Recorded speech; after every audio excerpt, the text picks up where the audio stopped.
Oh, we're getting word here. One more award. I'm sorry about that. This award it's actually like kind of a medical award. It's most likely to have a heart attack or a myocardial infarction after smoking too much weed. Now this award, you have to have certain criteria. You have to be morbidly obese, you have to be sedentary, you have to be just sitting there constantly, daily, day in, day out. It's a special award. And basically you have to smoke so much weed that you will likely die from a myocardial infarction or a heart attack. And that's Brian McClay from Beyond Wednesdays. Congratulations, Brian.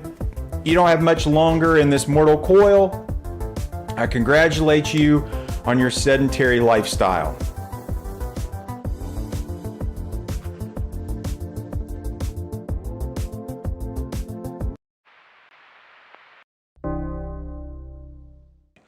Because you don't need 20 friends. You just need 3 motherfuckers and you could take over a country. Okay, that's what we're confused as Americans. We think we need all these motherfuckers. You give me 3 bad motherfuckers and you're finished. You understand me? You're fucking finished because we got each other.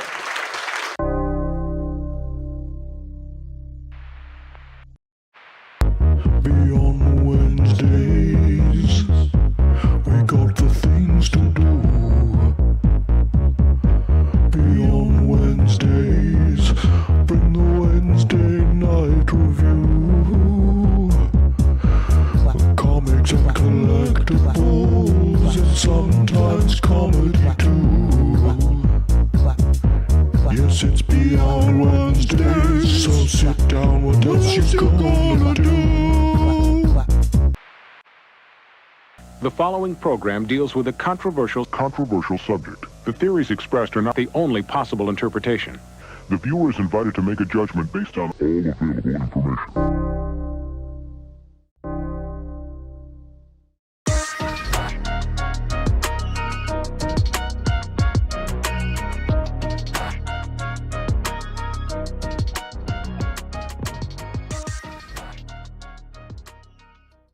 What is going on, everybody? Welcome to another Wednesday night here on Beyond Wednesdays. This is a special episode. We were talking backstage during the session, and it was a fucking excellent session, let me tell you. Like, great. But we were talking backstage, and this is the first time that Mark from Legion of Comics has been on Beyond Wednesdays, and that fucking blows me away, bro. Like, seriously. Wait, for real? Yeah. Yeah, it doesn't. Yeah, because when I jump right. backstage, yeah, because when I jump backstage, he's like, hey, you haven't met it's Mark, right? Did I get that right? Yeah. Okay. He's like, you haven't met Mark before, and I was like, nope. he's like, maybe he was on one of the nights you weren't on. I was like, that is possible. And then they were talking more, and they realized like, oh, it's always Friday morning. Yeah, he's always been popping up on my stream. Yeah. Yeah. So I'm a creature of habit. I don't get out of that habit much. For those of you guys that don't know, Legion of Comics is one of the best comic book content channels on YouTube, in my opinion. I've been friends with Mark for a little bit of time now. I met Mark through Comic Man Andy. And, yes. Yeah. The Last of Us brought it together. Yeah. And okay. Who's another Dude, just a super amazing dude, right? Andy. And a pro fisherman now too. Yes, he is. He's moved from being a podcaster to a pro fisherman. So he's a pro fisherman. Yeah. Yo, like legit, he's like doing competition fishing and stuff. His IG isn't super active, but he posts some cool stuff on me about that. Oh man. So I found this out because there used to be a professional fisher in my neighborhood, and I knew the son. And then so he was telling me he's like, yeah, my dad's a professional fisherman, where he's like on ESPN, like where they follow him around and like he goes out to fish, like so. Like he doesn't even have to do those competition things. Andy's got like jerseys and stuff that he's wearing in these pictures, like he's clearly on like some kind of team or something. Yeah, it's wild. Yeah. So on those TV shows, though, did you know they have writers? They tell the fish what to say. I don't understand. It's like, oh yeah, I'm going out for that cast now. Like is someone actually writing that shit out? Like, or is it someone just like transcribing whatever he's saying? Like either or, it's kind of to have shark. Exactly. Get the fuck out of the water! Here on Beyond Wednesdays. Godzilla. Unreal. Yeah. But here's here's what I think about Mark. I think Mark, I relate to this guy a lot more. Each time that I hang out with him, I think he's got similar takes as a lot of us over here. I really respect what he's been doing lately. And not only that, they killed it at Heroes Con this last weekend with Comics Curing Cancer, which is what we're mainly going to talk about tonight. Mark Spears is going to join us hopefully at some point to talk about it as well. But I suggest everybody go and sub up to Mark's channel, Legion of Comics. How often are you streaming? I know you're doing Sundays and Fridays. Are you doing, and then you're doing Wednesdays as well? Or is that on your homie's channel? So Tuesday's like my biggest live stream. I do for years. I've done the new DC Day live stream over there on Tuesdays because I'm a DC fanboy because I have good taste. And for years a lot of people are just sucking Marvel's teeth because they just, oh, the MCU's so cool, so Marvel must be good. So I was out there doing DC content, trying to put quality books into people's hands so they can expand their horizon.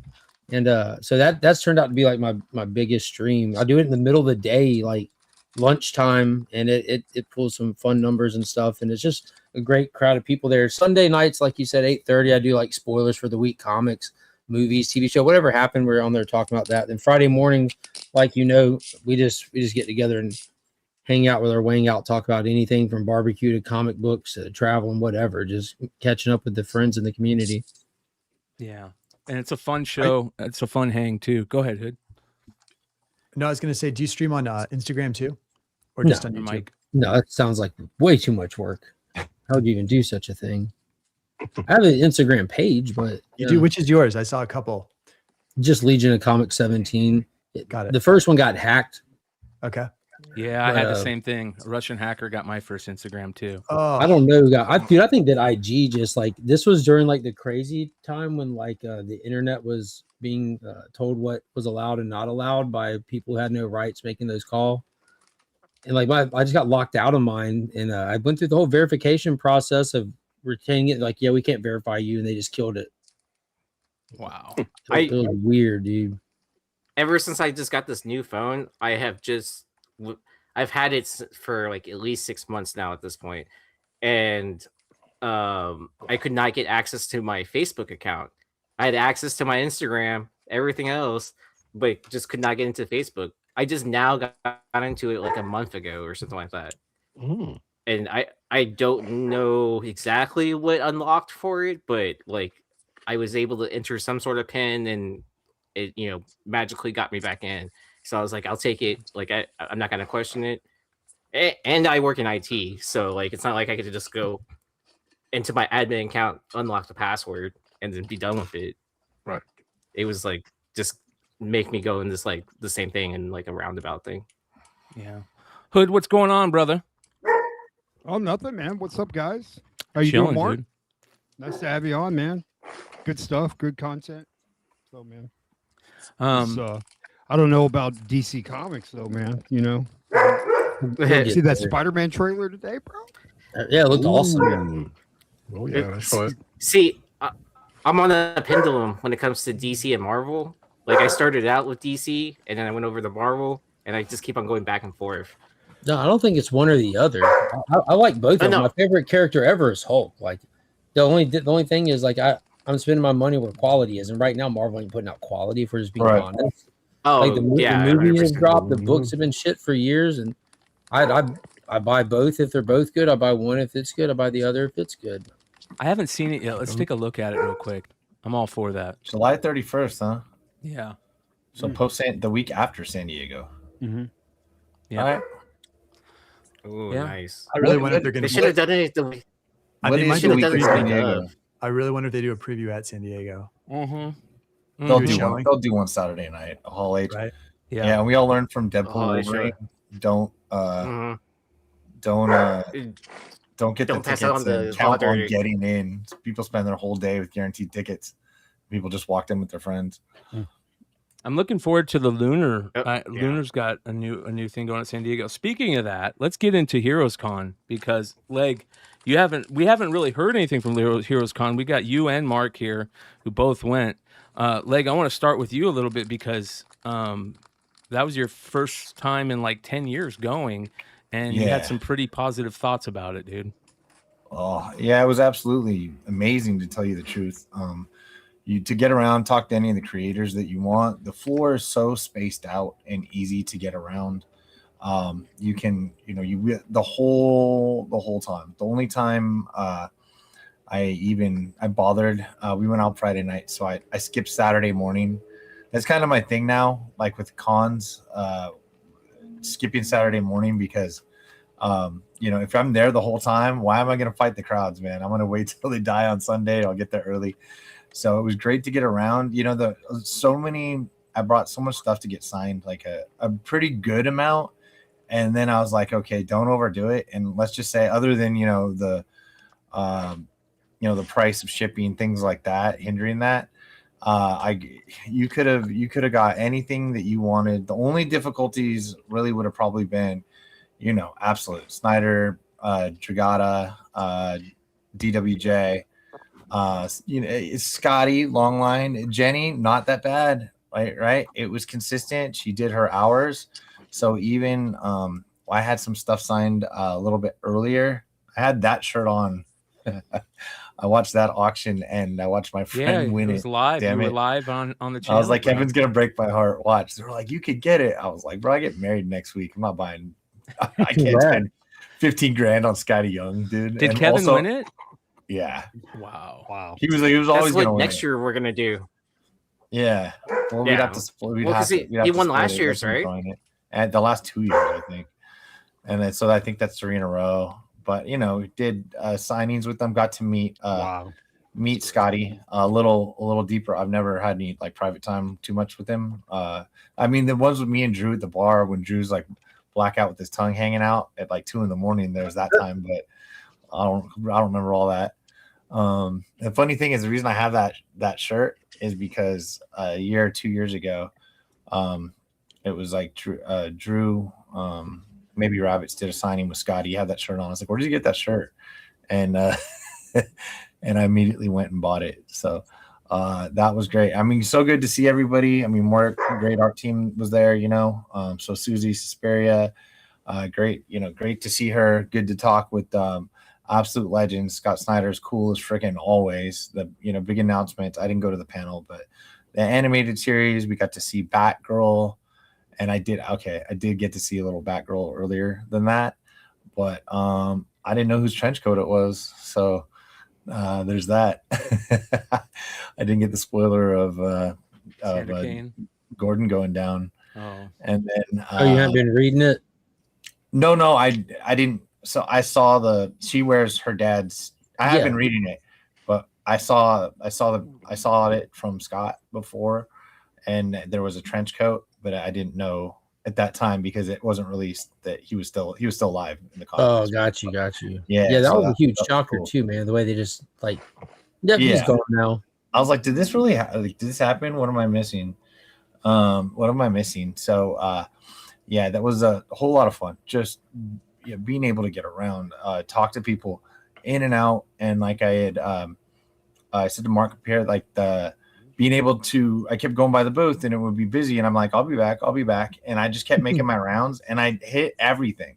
I usually have the stuff unfinished or you just can't get to, and I'm learning, trying to get things together to where, like Sean, you always want to do too much, you want to bring too much, you want to have too much stuff with you, and this would have been the con to have too much stuff, because it's so nice. And the cool thing is, and dude, we all love Avengers movies and a lot of wrestling fans around, things like that, but without the real celeb crowd going like that, it's easier to get around. And when they've got like 250 or something creators, dude, if you just keep going to the next one. So the lines are never too bad, said Snyder got it, but basically the lines are never too bad.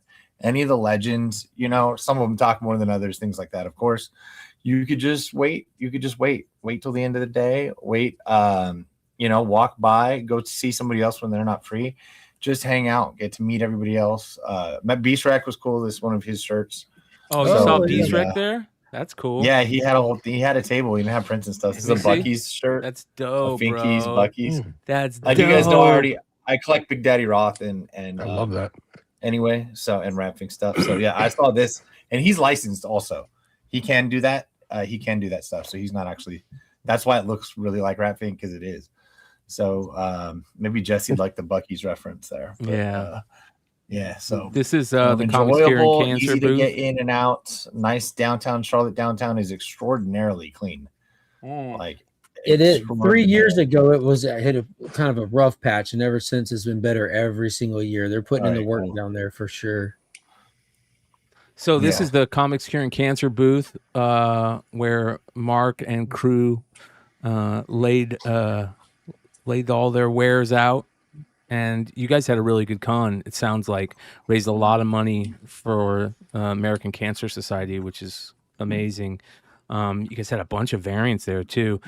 How many variants do you guys usually do each year? Was this the most that you've done each year? Is this because you guys post up there every year, right? Yeah, so Heroes Con for me is a Father's Day trip with my dad. So he's been in this hobby since 62. I grew up in the hobby because of him. And we ended up making Heroes Con like our Father's Day trip. And then after getting on YouTube and all that, I started telling people about it and begging them to go. And after I got Lynx and Rob to go, which it didn't take any twist of their arm, I'm like, yeah, you should go. They're like, all right, we'll try it. After that, there was really a snowball effect, because we all have a lot of crossover with our circles and stuff on the platform.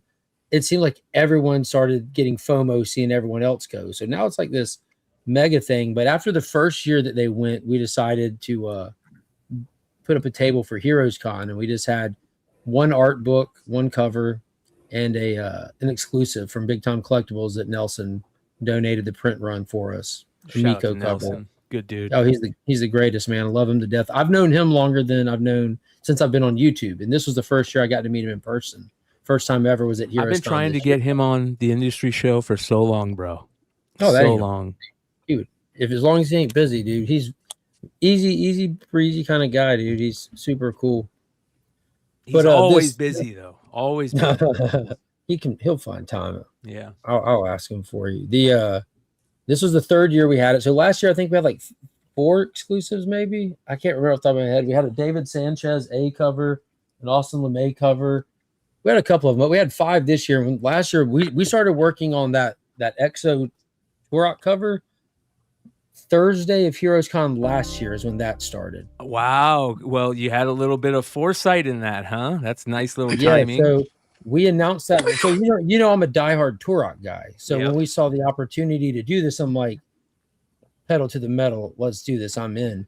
And so we announced this cover, and we put up some allocations for pre-sales for the people who can't get to the con. 2 days later, Skybound, Robert Kirkman buys the rights to it. But this, I think, is the year we had the most covers. So getting Bart Sears and Mark Spears both at the booth was crazy. And, of course, Martin Zavala, Matt Wilson, Austin LeMay. Yeah. Austin LeMay's been drawing the corner box is the cover for issue 1. That was the cover, the main cover for issue 1, which was cool. When I put that jam piece together, Austin was with me for a lot of it, like trying to awkwardly walk up to all these industry giants and explain what we're doing and hope they were willing to put something on it for free. And Austin was beside himself seeing all these pieces of art, these Spider-Man drawings going right up next to his. It was cool, man. Talk about Comics Cure and Cancer for a second. We'll get back to Heroes Con. How long have you guys been doing Comics Cure and Cancer? So this is our 5th year doing it officially as a campaign for the American Cancer Society. It started as a random 24-hour live stream with a handful of us on YouTube. 24-hour live stream of donating auction items that people sent in, doing live art kind of thing. Just really a small piece of the community that knew each other at the time. At the end of it, we donated the $8,000 to the American Cancer Society. they responded with an email saying, "Who the hell are y'all? That's a lot of money." And we explained it to them, and they're like, "Oh, cool. Well, let's make y'all an official campaign, set you up. All of this stuff. This looks like our page, and it is painted like our page, but this is an official American Cancer Society page. Like, if you donate on here, there's no middleman or anything. This is their page. It just dresses up like ours so that they know who it comes from, you know?" Yep. It But says after hosted that, by American Cancer Society. That's awesome, dude, that they do this. yeah, yeah. So our shtick is no middleman, no percentage, no proceeds of like I was telling people at the booth, I can't take your card because if we do that, there's a processing fee built in along the way.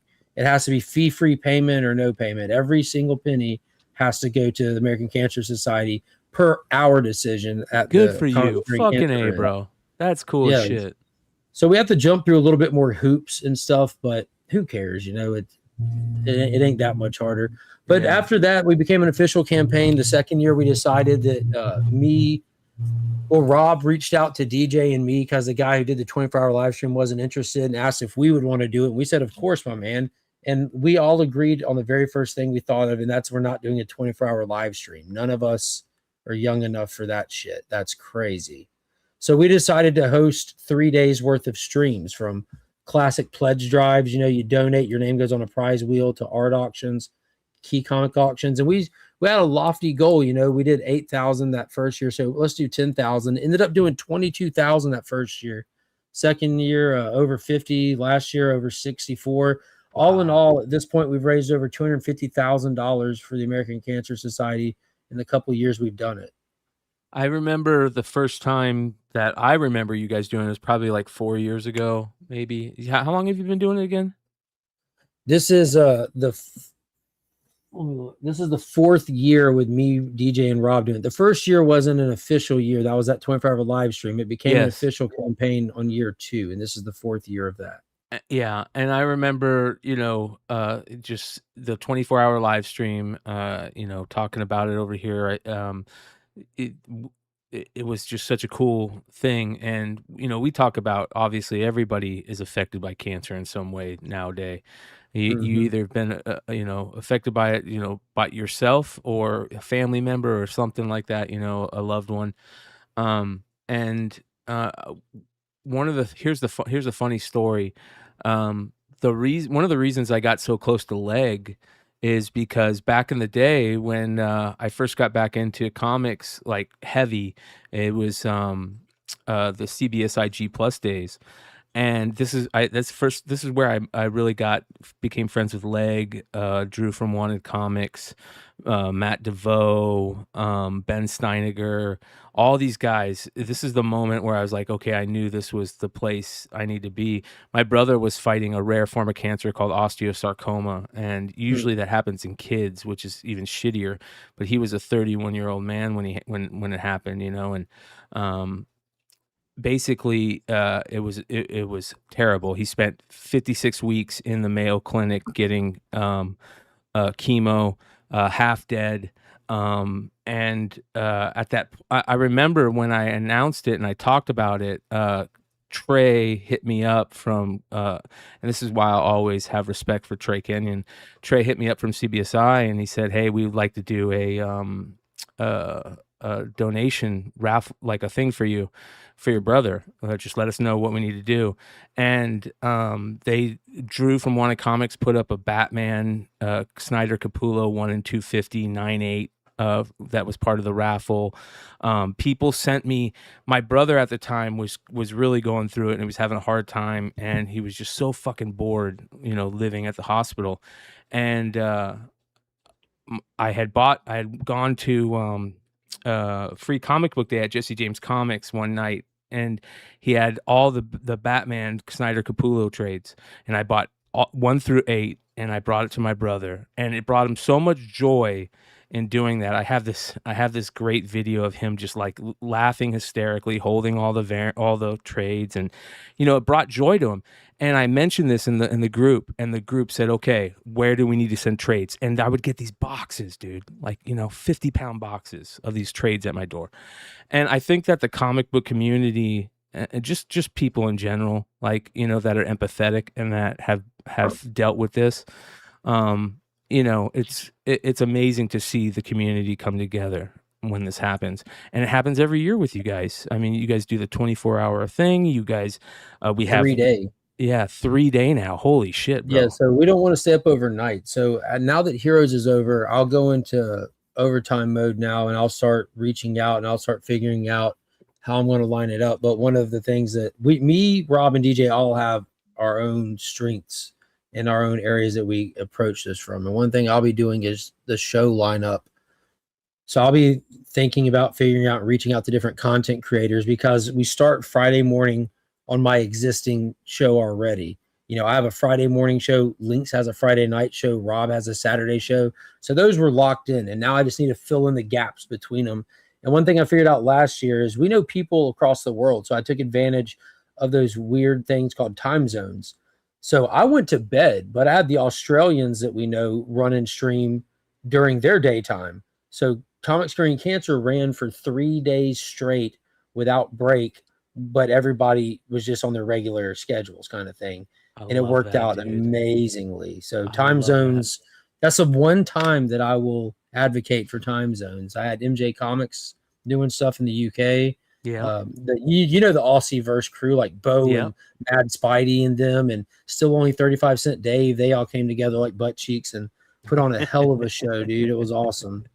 Yeah, dude. Nice. Again, and that's all time donated, you know, and respect to everybody that puts in all the work. And there's a lot of money that also goes into this, that you guys are not only donating time, you're donating money.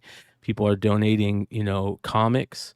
Yeah, can I mention one thing? Because dude, everything that's so like it starts on a Friday morning. People are at work, this and that. So what I do on my show to raise money is it's a wild card show. I'm kind of fits, you know what I mean? But one thing I'll have is 10 mystery boxes that I'll run off throughout the show, because you can't expect to put up grails at Friday morning and get a good audience for it. So every show has its different thing. But I'll send out 10 mystery box links. So we'll do like all the NYCC stuff that just happened. We'll have a dedicated art show on Saturday night, this and that. But people that donate, because that's how you buy stuff. You win an auction, you go straight to the ACS site and you donate that total, and we watch it come in. So we don't ever touch money, and you don't ever pay for shipping. So no matter where you are in the world, if you're in Antarctica at a penguin research facility watching and buying shit, we will ship it to you at no cost to you. So that's something that we eat on our end to make sure that more people can participate and more money goes to them. So we do as much as we possibly can all year long to be prepared for this, to make it again, every dollar going to the American Cancer Society and everybody. If you're international, this is something that you should never miss. We had somebody donate the first appearance of Punisher signed by Stan Lee year before last. We had someone donate a high grade first Black Panther. It's all kinds of crazy shit that comes in. Yeah. Nice. There was multiple things that I've seen, like autographs, crazy autographs. I think last year you were like auctioning off like a bunch of signed Superman cards from the original Superman stuff. So last year was the Michael Keaton Batman stuff. So I know a guy. It always pays to know a guy. And I've already got more this year. Like last year we had Michael Keaton and Jack Nicholson, but this year I've got the old Penguin. Wow. Danny DeVito, got more Michael Keaton signatures. There's another Danny DeVito, another Michael Keaton. That's Morgan cool. Freeman and Kevin Costner, even like just wow. Dude, the Comic Screen Cancer is a year round thing, dude, and just stuff gets picked up and put to the side, and that's cool, dude. I really hope that one comic collector at the Antarctica Penguin Research Facility challenges you on that. I do too, and maybe he can tell us about the ice wall while he's down there. DVH brings up a good point. He donated first appearance of Swamp Thing last year, House of Secrets 92. Oh wow. When you said this affects everybody, that's truly the case. And like people show up and show out for it. It's insane. This is one of the things that's truly a community effort. Like me, Rob, and DJ organize it, but a lot more people, especially at this part of the year, a lot more people become involved in organizing it. It's numerous content creators that have to take time off from work, schedule ahead, all kinds of stuff, dude. You guys this year, this was something that was kind of cool that you guys got this year. Yeah, look at this. Yo, front and back. That's rad. Go back to the picture of JR at the booth because that's how it all started, just by happenstance, bro. Right. So five years ago, I took amalgam Thorian to JR because I'm weird like that. I took amalgam books to Heroes Con because that's just what I like. And I put it down on the table in front of him, and he goes, "Wow, now that's a blast from the past." And he signed it, laughed, got off his table, and I video chatted my mom, who knows these people, knows these creators, from reputation and stuff. Showed her the book, and he actually yelled "Hey" to her, and they ended up talking on FaceTime for 5-10 minutes. So he was running by the C3 booth this year, like rushing somewhere, and I managed to slow him down just enough to get a few words out. And he said, "That's awesome. Bring anything by the booth. I'll help y'all out." And Lynx throws down one of the blanks in front of him. "Oh, here you go." And he put that first remark on it.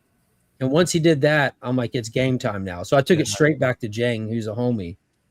And then I took it over to Nelson, who had Johnny and Miko. And so the first 4 were just layup. And then after that, I got Eris to run me over to Martin Simmons. And then I asked Martin, who should we get next? He said, "Get Rob Reese." So I went to Rob Reese and said, "Martin told me to come see you." And then it got a little weird after that. But I went back to Pat Broderick, freaking legend. Arthur Adams, freaking legend. Mike DiCarlo, freaking legend. Aaron Bartling. Wow. And then Daniel Warren Johnson. I had no clue there was 250 people in his line because the line was on the far side of the island. And I just walked up to Felix. I made a video a couple months ago that Felix didn't care for, and he actually contacted me and ended up having like an hour and a half conversation with him, but it ended on a good note. Good for him contacting somebody. Yeah. Like if you don't agree with something, contact the person. Have a conversation. I he wanted to clear the air, but by the end of the conversation, nothing in my video was inaccurate. It was all 100% fact. But I enjoyed having the conversation with him, talking about comics curing cancer. And if y'all don't know, he's affected by this, and he runs his own cancer charity thing. So it's kind of you want to grab someone's ball while they're peeing. But I went over to the booth and went up to Felix and introduced myself in person, and we talked for a second. I showed him what I was doing, and he just tossed it over to Danny Warren Johnson. He said, "Danny, put a Spider-Man on that." That simple. I'm like, damn, dude, I appreciate it, man.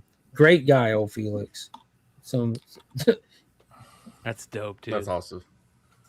But that'll be going up for Comics Curing Cancer. So at the end of the day, I took it back to JR, who I'm a diehard defender of JR. I absolutely love him, and I showed him.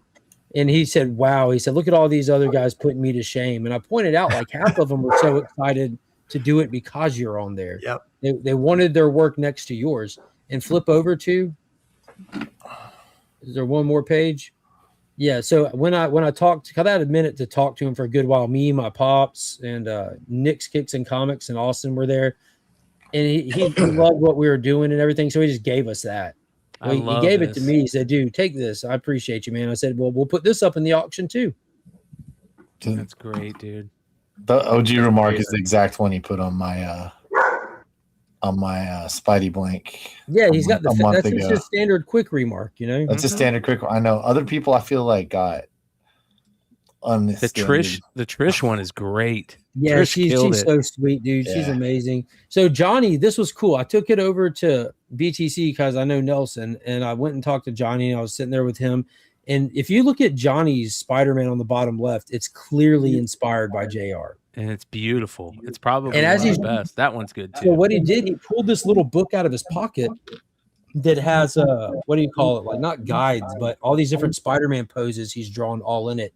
And he said this whole book was drawn from 90s JR Spider-Man, that he's massively influential on him. I'm like, that's crazy. So that just lets you know like the true power of JR with all these other guys that everyone loves.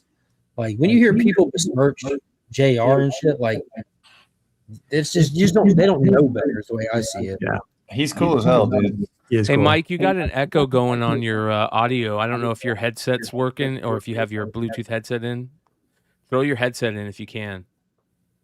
Yeah, I think this is fucking great, bro. That is absolutely amazing. That remark right there. So it was funny because all of these started feeling real awkward. It's hard to walk up to these guys who you look up to. Like these are the celebrities at this show. And I walked up to Arthur Adams, and there was one guy in front of me, and then this other gentleman in a wheelchair came up. I said, "You could go ahead and go," because I'm kind of like trying to feel out the booth before I go up there and try to pitch this. And I see this piece hanging on his wall, this Godzilla versus Kong. And while I'm there, I got Burke Family 54 next to me, and I go, "Steve, you know what that is?" He goes, "What is it?" I said, "That's the artwork they commissioned him to do the Criterion Blu-ray Coffee Table Edition collection for Godzilla." And he was sitting there drawing. He stopped. He looked up. He goes, "Yeah." I'm like, "Fucking got him." Yeah. Now we can go to the table. There you go. I love it, bro. Because I'm a Godzilla guy. You know what I'm saying? And they did this super collective thing, and like for each movie, they had a different artist come in and draw a page in here. And what's cool is Bill Sienkiewicz did the first one. Wow. And then so it's the third movie, 1, 2, 3. Yeah. And there it is. So I've had this for a few years, you know what I mean, since it came out. So I've looked at it, I've seen it, and I'm like, oh, perfect. That's so super cool. He was happy to do it once we talked to him and everything. And Steve even bought me the print. Burke, who was with me, bought me the print. That's awesome. That's amazing. And then I saw this. I saw Jenny stop by too. Yeah, caught her walking by. I told her about what we got going on and everything. And yeah, that was it for that one. Yeah. It's awesome. Yeah, you got to remember these people. This is in the middle of the show, dude. These people were super busy, and this was on Saturday, and I was snagging them coming by. So kudos to her for stopping and letting me jaw her ears. You know what I mean? Yeah, yeah. Well, that's the way to do it, man. I mean, you got to let people know that it's out there, and if it takes, you saying, "Hey, hold on, you got a second?" That type of thing. And they didn't, but kudos to them for stopping, dude. Like they're nicest people ever. These creators. Let's talk a little bit more about the variants that you had there, because I think there was a couple really, really fucking good ones. I mean, they're all good, but dude, the Batwoman one is amazing. The Absolute Batman one is amazing. This one's amazing, and then we'll get into the Mark one here in a second, which is obviously my favorite. But these were all really good. How did the sales? Awesome. Did you sell out of most of them? All of them? How'd that go? Yeah, so go back to the big picture for me. So my memory can rock. So there was a 500 print run of the Spears, and we'll get back to that, like you said. But for the art book, it was 75 of 75 of all of them except the Absolute Joker. It was limited to 25. It was a lava foil version, so it sold out almost instantly. Austin LeMay stuff that we do sells out like almost instantly every year. Like the community shows up, rushes for Links, we get DMs the second people see him. Can you hold one for me? Can you hold one for me? He's just awesome. He did the Ghost Rider medal for us last year. It was insane. But they sell out instantly. Next year I'll know. Yeah, the Absolute Batman that Matt Wilson did, it was the next sellout. I don't think it made it all the way through Friday. That one went fast. And then Saturday came around, and we had 10 copies of a metal one that had a silver instead of a red circle behind Batman. So we did a secret drop on Saturday, and it didn't make it 15 minutes for the early entry guys. So it didn't even, general admission people didn't even see it. That's awesome. Oh, wow. Yeah, it was dope. It's a cool cover. And you didn't have to sell it in mystery packs? Wow. That's even better. I mean, it was good, but that would have cost more. That would have cost us more money to put it together, kind of thing. No need. No need. Yeah, I know. I was just joking around. So Stephanie Lavad, this piece was not originally intended to be a cover. So the pitch that we have for these people when we're curating the art book, or Links, because this is all Links, he's a badass when it comes to putting this together. Like, he networks with these people, talks to them all year long. And the pitch is, hey, can you do an 11 by 17 original for us and give it to us and give us the rights to use it? And we're going to make an art book out of it, and we'll sell that art book in June. But in October, we'll auction off the OA in the actual 3-day event. So the original art for these things you'll see in October. So a lot of the original art, like the Bart Sears, it's all pencil and ink because it's digitally colored and stuff. So it's cool getting to see the process and all that.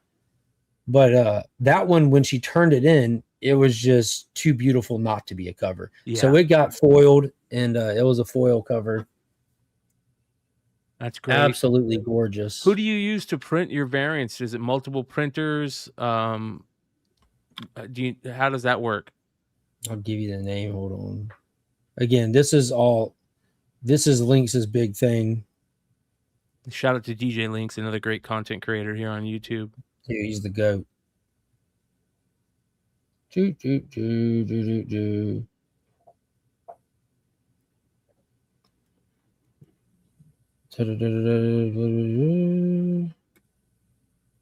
I think it's like Printify or something like that. I don't know.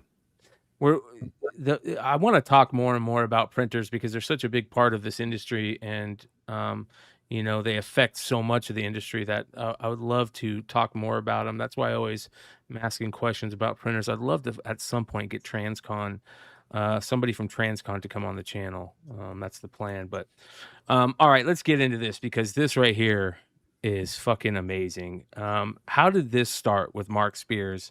Because I believe last year you guys did something really cool with him where it was during the Halloween blind bag, time period where it was just crazy, right? Yeah, that's when we have the actual event, the 3-day events in October every year. So I had talked to MJ Comics and got him to agree to do a show. And, he's kind of an interview guy, so he didn't know what he was going to do. And I told him, like, do whatever you want to do, just as long as you're making money, because that's the whole point of Comics Curing Cancer is to raise money. And he decided to get Mark Spears on, and we talked about different ways that he can do this and that. And he wasn't sure how he was going to kind of produce the show live in real time and juggle all these things. And I told him, just have me there, dude. Just have me in the backstage, and I can be commenting in the chat. I got, the full access to the back end of the website. We can see all the donations coming in. I can build prize wheel. Anyone that donates will put their name on a wheel, and you got all these Mark Spears bags you want to give them, all these prizes kind of thing. And the funniest thing happened, man, because I think James was just going to intend to keep me backstage, which I'm fine with that. I was more than happy to hop on and talk with Spears with him, but James is like this next level interviewer, very personal kind of thing, puts in a lot of work, but his internet goes kerfluffle on him. So he throws me up on stage while he's like kind of gone for a while. And my first instinct is to sell the hat off Mark Spears' head to this crowd. And that's exactly what I did. I mean, literally. Hood. What a great idea, right, Hood? But so basically, when I got on there, it turned into this mega pledge drive thing. Mark's like, "Oh, we talked for a split second," and he's like, "Yeah, well, I'll give away some stuff too for the prize thing." And he ended up giving away probably a stack of stuff worth no less than $15,000, including the hat on his head that he signed. Wow. Yeah. So this dude, that stream brought in like I don't know how many thousands of dollars. It was crazy. But afterwards, talked to Mark for a long time. I had talked to him a few times over the year because his buddy Alan over at Havens Comics in his area. I know Alan from the Two Brothers Comics days, like 2019 and 20. But we talked backstage, and he's just the nicest guy in the world, as you already know. And he's very self-aware, and he's not taking his status in this industry for granted, not for 1 second. And he wants to do as much as he can to help out while he can. And he was very happy to do it. So we talked, and then between October and current, we talked a couple times and emailed this and emailed that and needs address this and logo that. And here we are. Keen Spot sent me the box with 480 copies of it because, he gets his comps out of it. And we sold the shit out of them. That's awesome, bro. It's such a beautiful cover too. I mean, perfect for this type of event and this type of the thing. hand on the heart there. That's so good, man. This is a next level cover. Yeah. Even for Mark. Yeah.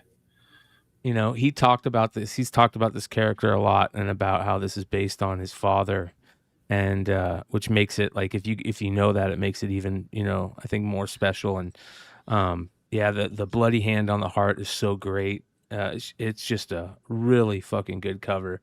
And you guys, and I was already a fan of his to begin with. I was reading his stuff just because I like Universal horror movie stuff. So it was killer, dude. It was killer to actually get one of these exclusives. Yeah. So, and you guys had it up on the site. You guys had a pre-sale on the site, and I don't even think you guys needed to do that. It would have sold out anyways, which was Well, that's just a great. thing that I learned from the people that came before. That's what Nelson does for those that cannot attend the conventions. I don't go to any convention but Heroes Con, but I've chased down John Jang books for years. That's how I met Nelson.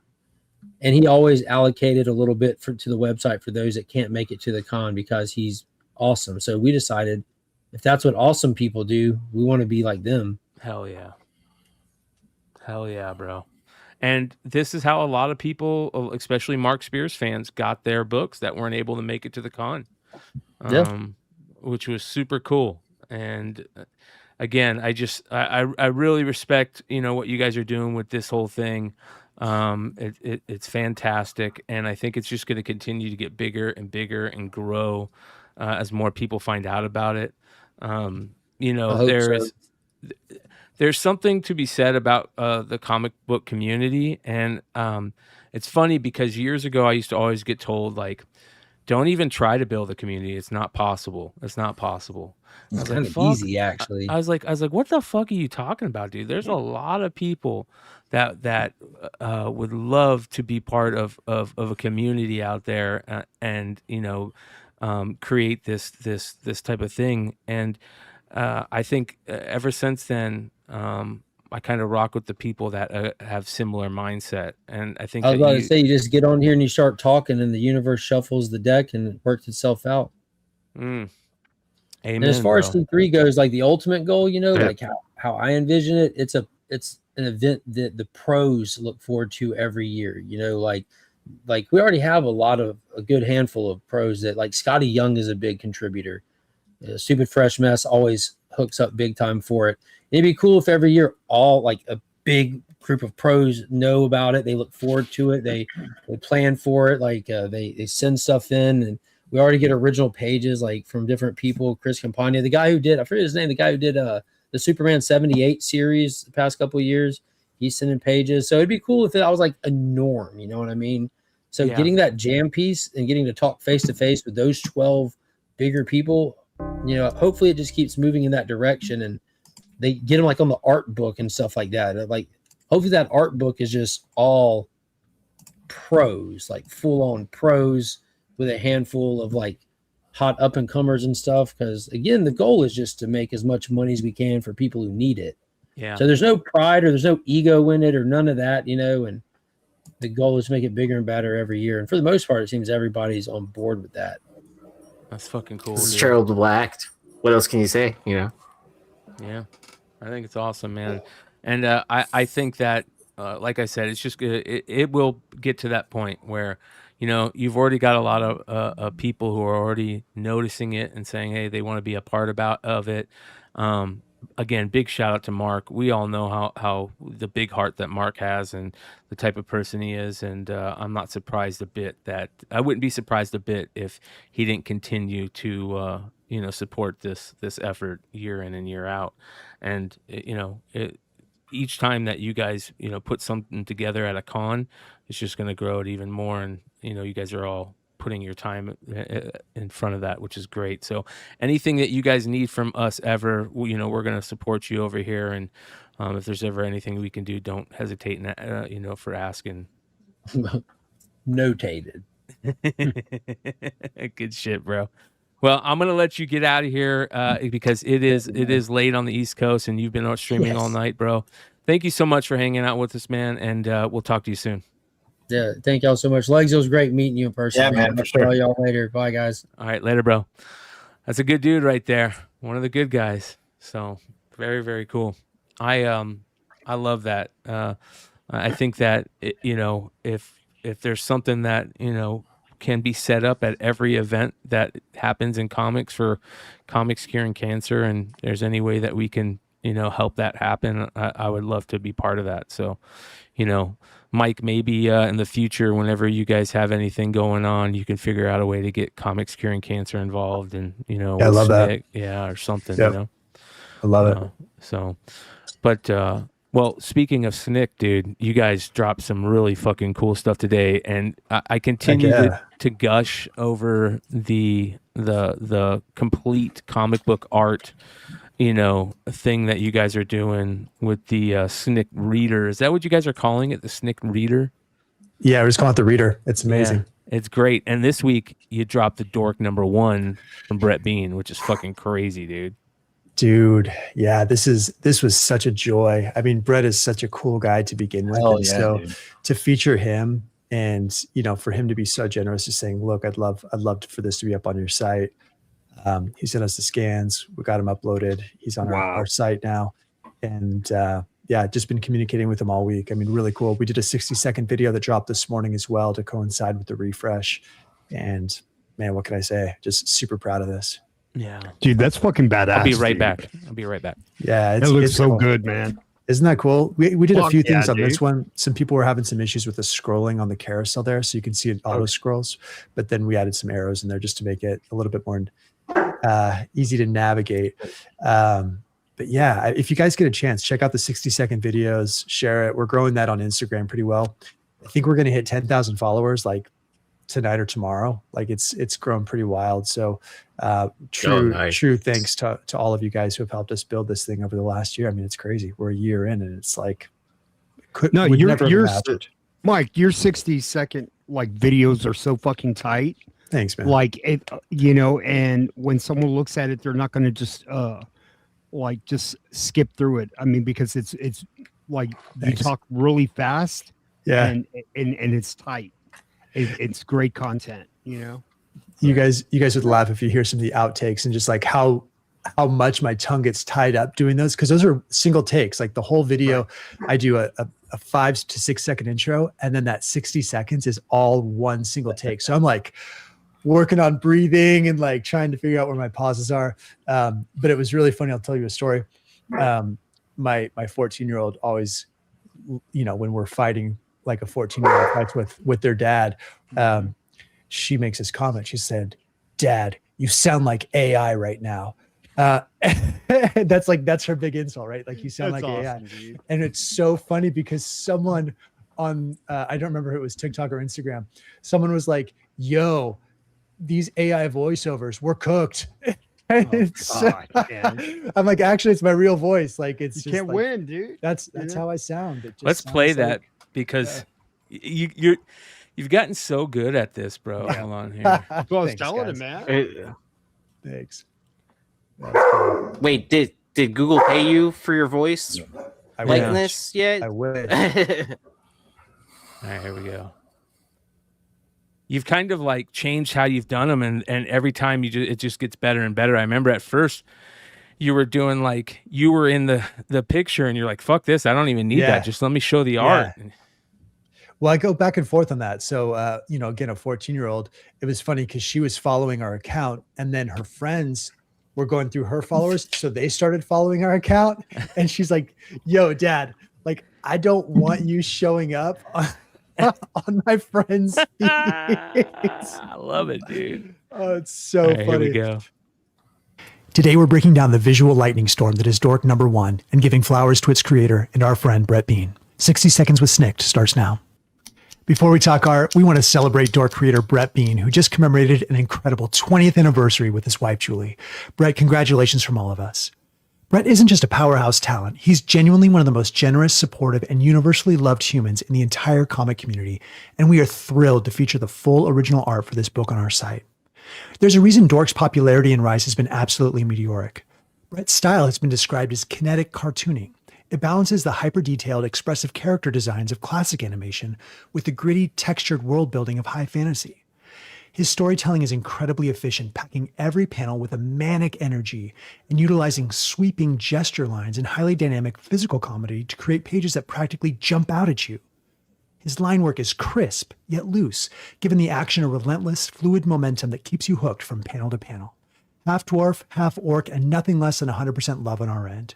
Head over to SNIKT.com to explore the complete full issue in high resolution, and please like, comment, and follow to help us grow the community. Bro, I love the timer. That's badass. Yeah, and how you start with the ticks and end with them. That's great, bro. Isn't that fun? It's like that old what is that? It's the old news show where they started 60 Minutes? Yeah. 60 Minutes, yeah. And it Yeah. starts with that clock. So yeah, Yeah. that was it. That's where I got it. Oh, nice. What kind of mic are you using for that?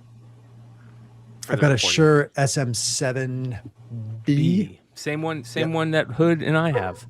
Yeah, I love the mic. I mean, if you're doing any sort of voiceover, it's the industry standard, and really, it's fantastic. There is another version of it that does like SM77, or I think, right? Whatever the USB plug is. Oh yeah, I have the MV. We have the MV7. You have the one that has to be powered by a the old Biggie. Yeah. So that's what we used for a Bogcast. Those SM7Bs. Okay. Yeah, they're great. Okay. Yeah.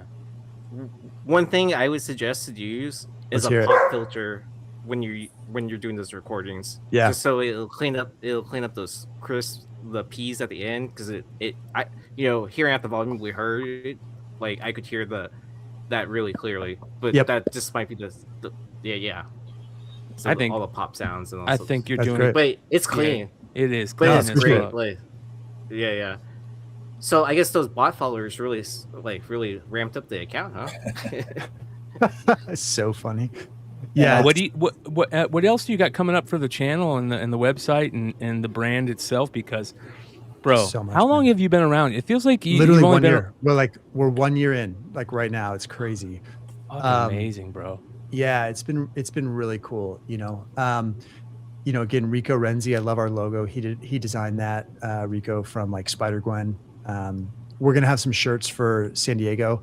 We actually have some fun shirts for New York when we go to New York Comic Con this year. We're doing the New York SNIKT.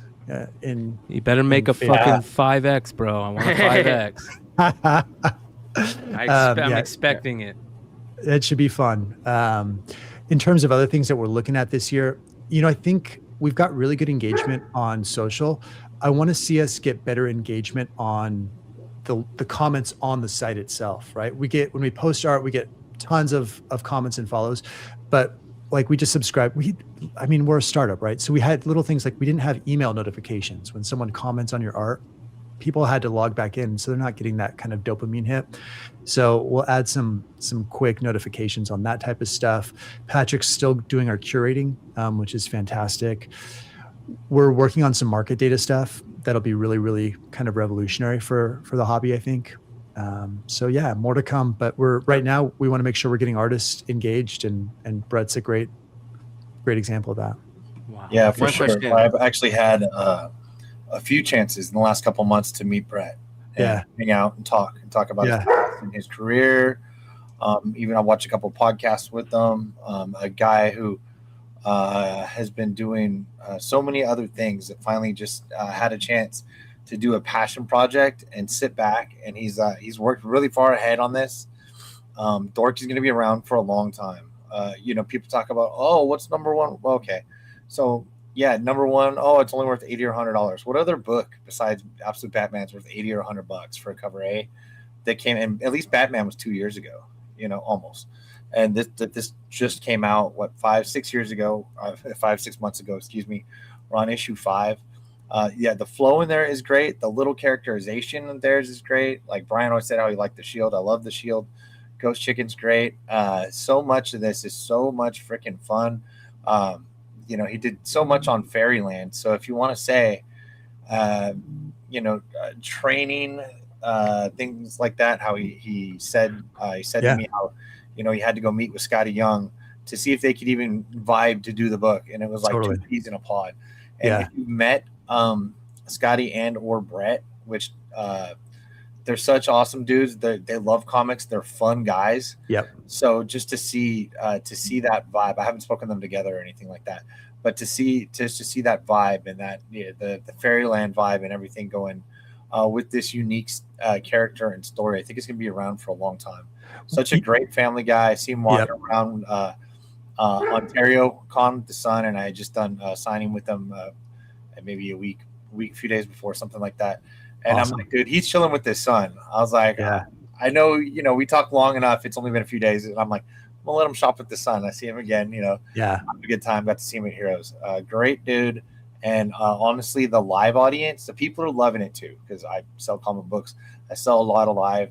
I get begged for Dork every time. So Yep. I'm never gonna pass up any opportunity to get autographs from Brett Breen, because in turn, when I do live shows, I get to tell stories and tell people things like this, and what a great guy he is to root for. And Totally. lots of other artists too. But yeah, I was pretty stoked to wake up and see Dork One gracing the front page of SNIKT. So Isn't that fun? yeah, great job, man. Thanks so much, guys. Oh, Brian, one hold other on one thing second. you- Brian, okay. really quick, can you pull up in the chat? There's Yeah, Phoenix Docs there- question. no, there's a question about Vegas. I Yeah. sent a picture out to our chat so that we can talk a little bit about Vegas too. Go ahead, Yi, while Brian's pulling it up. Okay, so what you need to add to this page Yeah. is you doing a voiceover of you reading the comic. So Oh, that'd be cool. Bob. Oh, that's fun. That's a good idea. This is all. I probably shouldn't be sharing this, but I would just want you guys to kind of see how the layout of the room is, and kind of what's going on here. So everyone take a screenshot and share it all over Instagram right now. Yeah, you can see like right in the middle there. That's where all the collectors are. They're the focus of the show. I mean, this is such a revolutionary type of concept where the collectors are designed to be the center of attention and be trading, especially by the bar, right? Like we want people to bring good stuff. They're gonna, we want people to have a great time, trade, make some deals yourself. Artist Alley is going to be awesome. You can see some of the guys who are going to be there. Quintana, Jim Mahfood. Who's Michael? Don't know. We just got that one on. So more of the essential guys. Edo Adam's going to be there. Giorello. Not sure. We haven't released our public announcement. You can see the guys that we invited to be dealers too. I mean, they're yeah. That looks so good. All right, pause the stream, Brian, real quick so you can tell us. It's pretty cool. Yeah, it's going to be nice. Yeah. Hey, I don't know if you guys heard too. There's a new auction house that is kind of popping up on the UK called Oberon. You guys know anything about this? Apparently, I was just told about this by a buddy, so I'm trying to get some more information. But it's oberon.com, and I think that they changed ownership, and they seem to be putting some money into this thing.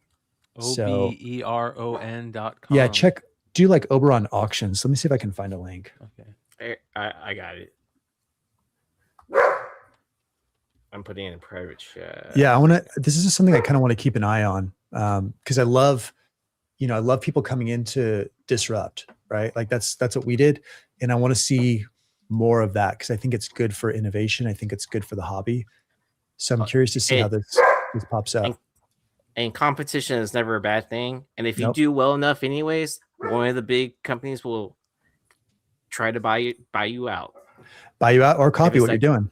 We've had that where we've had our largest rival in their recent updates sort of copy features that we had done. And so it's like, imitation is the finest form of flattery, right? So that's great. It shows that we're doing something right. Yeah. Yeah, there you go. And it's the internet, and your timestamp first anyways. It's all good. What's funny is people, with SNIKT, we don't make money. Like I've said this before, this is all out of pocket. We're doing this because we love it, not because we're here profiting off of it. People don't understand that. We're not a corporation. We're a partnership of just a bunch of friends who have put this together because we care about the community and we think it deserved better than what we were getting as art collectors. So that's what we're doing. Yeah. Building it. Fucking A, man. That's awesome. Yep. That's the way to do it. Yeah. For sure. Don't tell my wife. She doesn't realize. Got to sell art to keep funding this. Yeah. How much is that Google storage bill again? Do we really need that resolution? Oh my gosh, dude. Yeah, let me see here. I want to go over some of the new comic books that are out this week real quick. There's a couple interesting books for new comic book day, starting off with Absolute Batman number 21, the Two-Face Penguin issue, which of course is just a monster. Everybody's going crazy for this. The variants on this are nuts. Tons of really good one. I love the Aaron Bartling. That's really good. I love the Sienkiewicz. That's really good. All right. There's a Bjorn Barons. This is the 1 in 25, which is kind of lacking. What else? I love the Quintana one, is really good. This Dave Wilkins is fire. Dave Wilkins continue to kill. The David Mack is actually surprisingly really good too. I love the look of the. If you guys look at this, check this out. The way that Two-Face is looking kind of down, and I love that right there. Yeah, dude. I'm glad to see David Mack on more stuff like this. Yeah. Lately, he's a great guy. He's another great dude. So, this one's interesting. The Dexter Soy. That one's pretty cool. Let's see here. So I had a good 20 also. Really good Jay Lee from Dynamic Forces. Damn. Yeah. That is good. Homaging himself. There's the John Jang.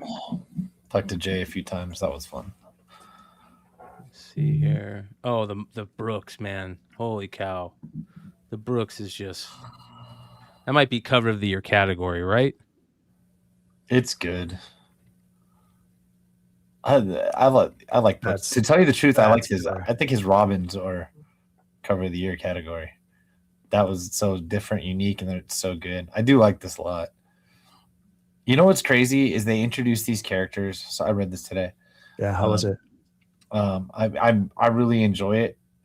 It's so the character introductions like don't really happen. The issue they barely happen in the issue. Yeah, it's like a cameo. We don't know a lot about Scarecrow, right? We don't know, not too much about Two-Face or about Penguin or why they're changing or things like that, and the Batman trial. And I'll tell you what, the reading Absolute Batman is basically it's scrolling. Yeah. All right. The story is straight, just cacophony all the way through, right? It is nonstop action scenes. It is gonna hold you. And so that's what you need, I guess, new generation, right? Yeah. So I love it too, but this is the people that swipe for a boyfriend and girlfriend and scroll the next thing if it's not funny in 2 to 3 seconds, and they don't let you down on Batman. And there's so many stories going on at once that we haven't gotten the full stories yet. Really, really excited about the full for Harley in the next issue. Hood, did you go to the shop today at all? Did you get a chance to stop? No, I'm going to go tomorrow afternoon. Shout out to have a chance to go today. Steven Fuentes at Most Wanted Comics. Yeah. Oh man, I kind of want this Brooks cover though. I didn't see it at my LCS today, so I might have to go make a trip. He did it himself, I guess. Then if it's limited to 650. Oh yeah, he did it himself. Trade. Got it. I wonder if they lowered the limits because they doubled them for. San Diego. He had freaking sick.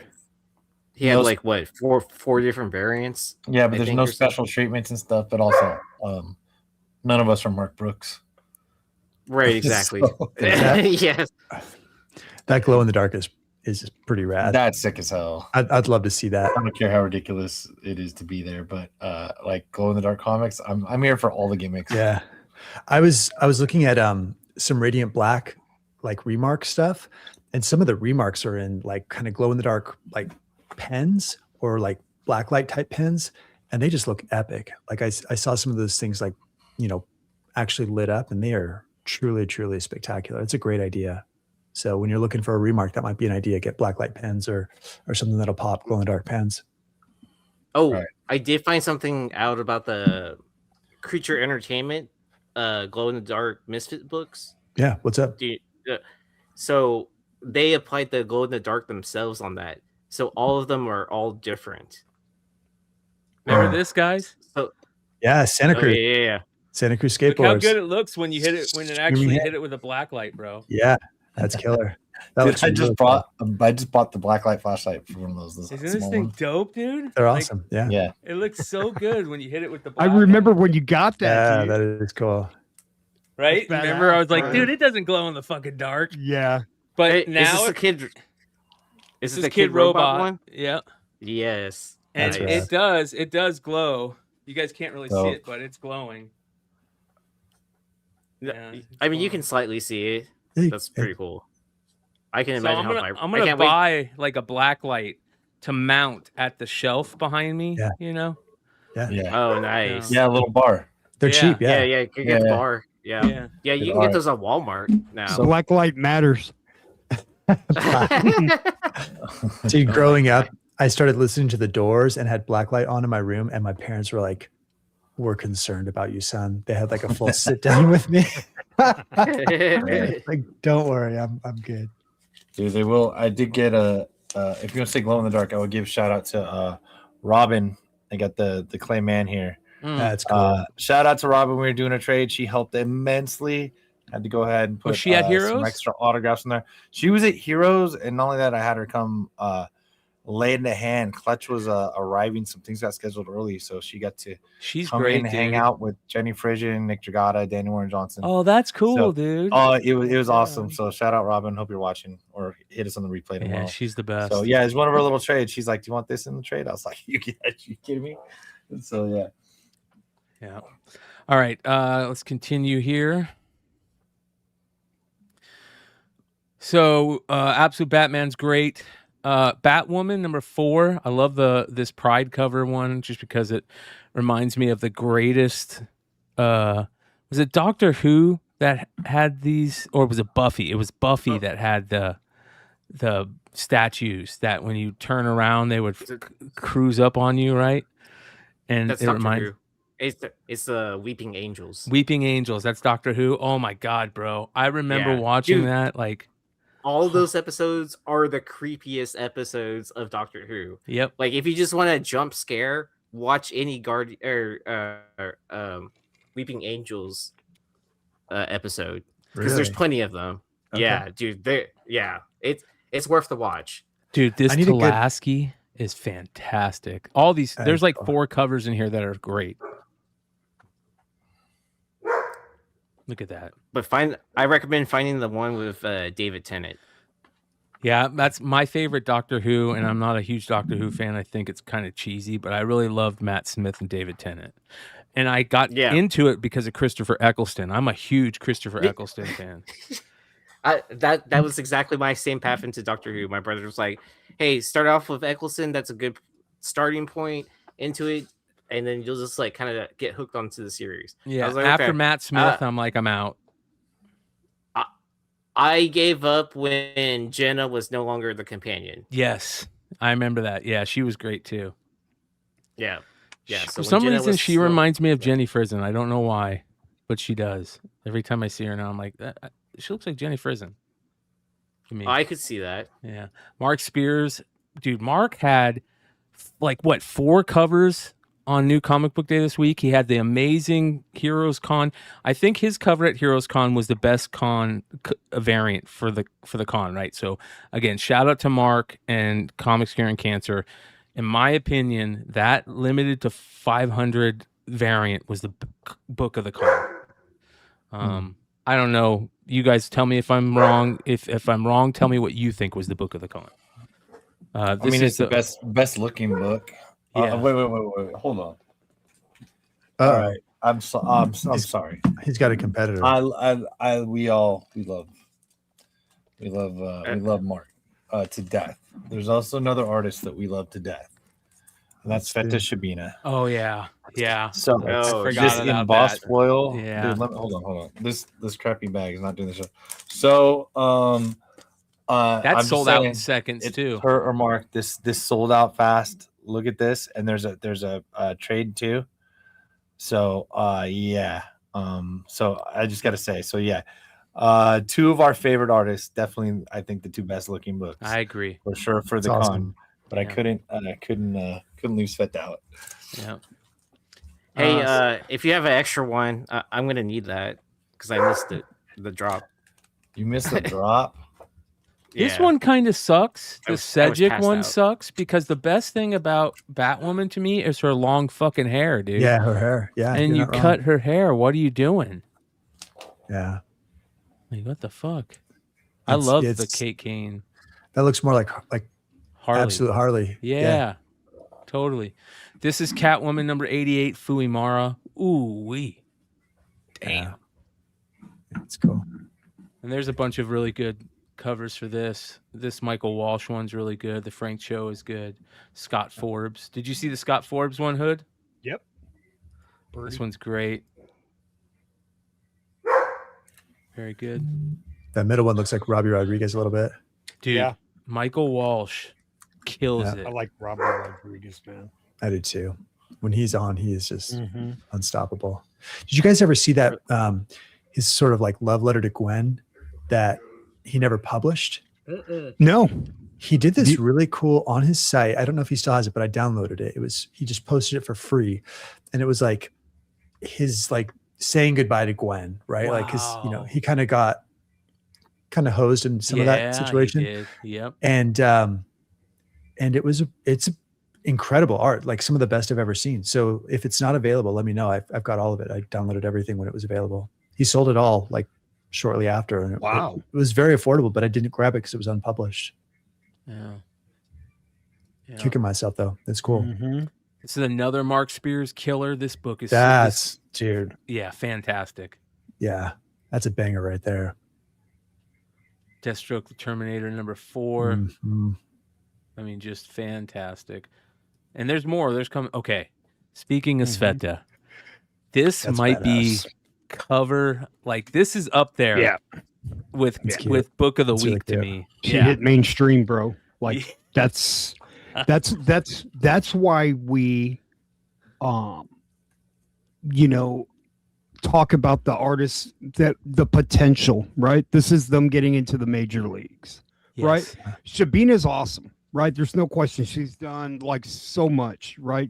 She was on a different path with fashion and all that before comics. But when you get that type of talent on a corporate character, mainstream character like this, and she fucking nails it like this, that's not even funny, dude. I mean, there's like hints of J. Scott Campbell in there. I love this cover, dude. I love what it's like, so subtle in the background, but that motorcycle is amazing, isn't it? Oh yeah, dude. It's just like, oh, by the way, but yeah, here's this cool, it's perfect cafe racer in the back. Hood, I am fucking like hearing you say exactly what I would have said, like made me proud, because I feel like you think you're the only one that sees it, and then people say exactly what you're thinking, and you're like, because I told Adam, I remember when I first saw this, I called Adam and I said, you need to tell Sveta that might be like one of the best covers she's ever done. And not only just the art, but then you add the design team who did the Detective Comics old school Batman logo. This is a facsimile for $3.59. It has the original old school checkerboard pattern, which adds to it, and it shows you how amazing it can be if the trade dress and everything works. Again, shout out to Tim Daniel, shout out to Jay Gonzo, shout out to those design guys who make the trade dress and everything just you know what this perfect. Is like, Brian, and I always use a lot of sports analogies, right?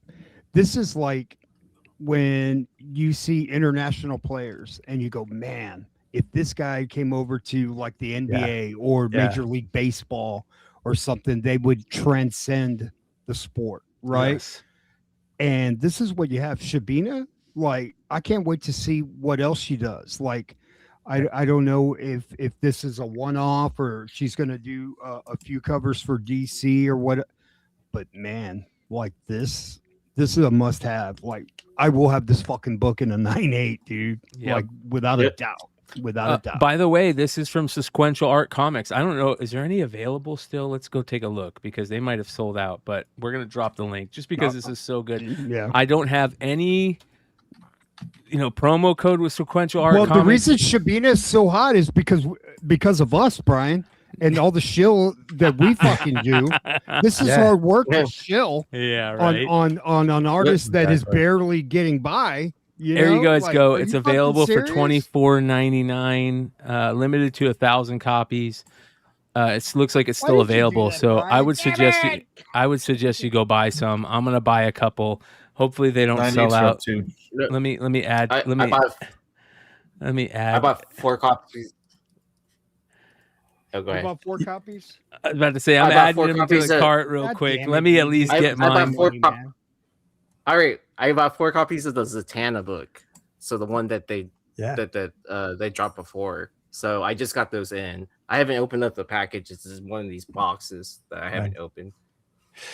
I'm waiting for Christmas in July. So there's one other little detail in there that I just really love, and it's that the side mirror on the right handlebar. It's a bat symbol. Mm-hmm. Yes, it's like it's cute. Nice touch. Let me bring that back up because I just had to go buy a couple because I didn't want to miss out, bro. Hey, dude, they already got the 9.8, dude. They already got the 9.8. No, they don't have. That's a pre-sale for sure. Yeah, he's not that fast. Hey, bro, but it looks good in the 9.8, man. That's Fuck cool. yeah, dude. It really look cool in a gold label too. Just saying. Yes. Sign, bro. Yeah, JSA. Yeah. Even JSA so with like the black. Maybe do dude, or that do looks some so much like Campbell, dude. Or even do a little gold label up her leg, like gold signature would be kind of cool. I would want it in purple here. I claim one of the. I claim remark number 13 right now. I was about to say, Adam, if you can get any of these, Sveta, if you remark any of these, I want one. Just don't even just say that 12 are available because I will buy that one. So unreal. I'll take number 11. How about like a little thought bubble? And she could remark like Yee's head up in that right. It's like she's thinking about Yee on her motorcycle. I love when there's little areas like this for a perfect. Like an Archie. Leave a little space. Yeah. Leave a little space, man. Nice. Lobo again. Okay. Mark, are you kidding me, Mark? It's a fun Lobo. I had a big box this week. Mark? Batman and Mark. Yeah. Phoenix Doc says, put me down for 1 too. Hell yeah, Doc. Hell yeah. You guys should hit her up and see if you can get a lot of 12. Yeah, she's the best, man. Look at this Bermejo. No. So that's her whole thing, that she, like, any book that she has published out, she'll only do 13 remarks on any of those given covers. Yeah, ever. So, and she numbers them, and then they keep tally. How smart is that? How smart is that? Yeah, it's very smart. Like, good marketing, smart, intelligent business practice. I love this Bermejo. That's cool. And then you get to see the first original art purchased in the U.S. of Sveta's every week. Right here. This is Bermejo again, and I am not a fan of Bermejo's female faces. Yeah. But this cover's great, dude.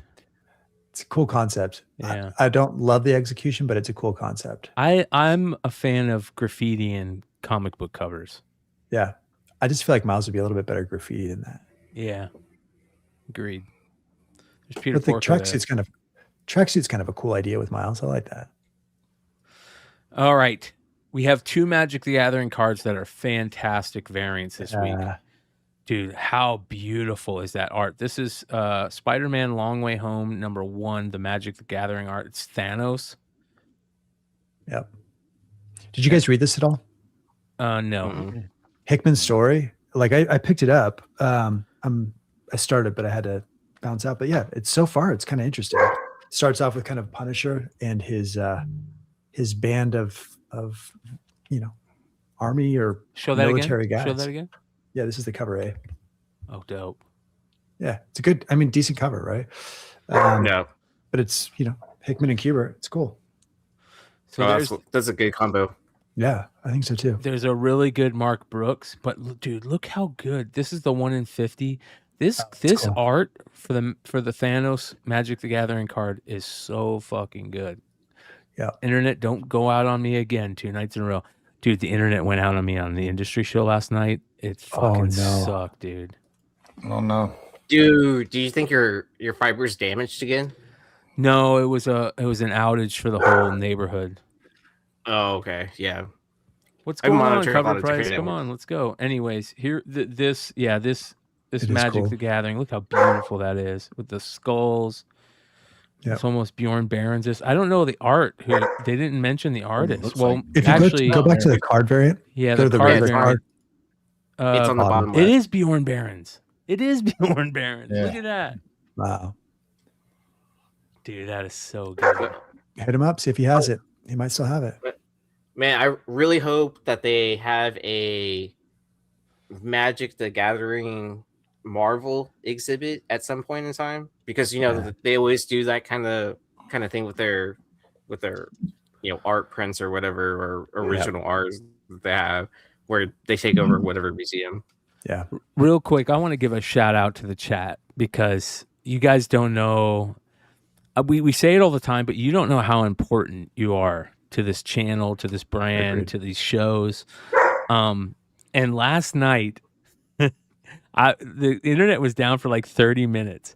And from what I hear, if you watched it live, all you heard was Jesse saying 4 inches wide, 4 inches wide, 4 inches wide, over and over and over and over. And because the internet went down right as he was saying it. And I went to go, I was like, fuck, I'm going to have to edit this thing. And shout out to YouTube who made it so if you go out, if your internet goes out during the show, you don't have to edit it out. Like it fixes it so you don't have to edit it. So the chat all stays. So you guys can go read all the chat last night as the internet went out. And the chat hung out. And again, I want to give a big shout out to our mods. Shout out to Alex Lodemeyer. Shout out to Music Pub. All of our mods are amazing. Lord Zero. I gotta add a couple of mods as well.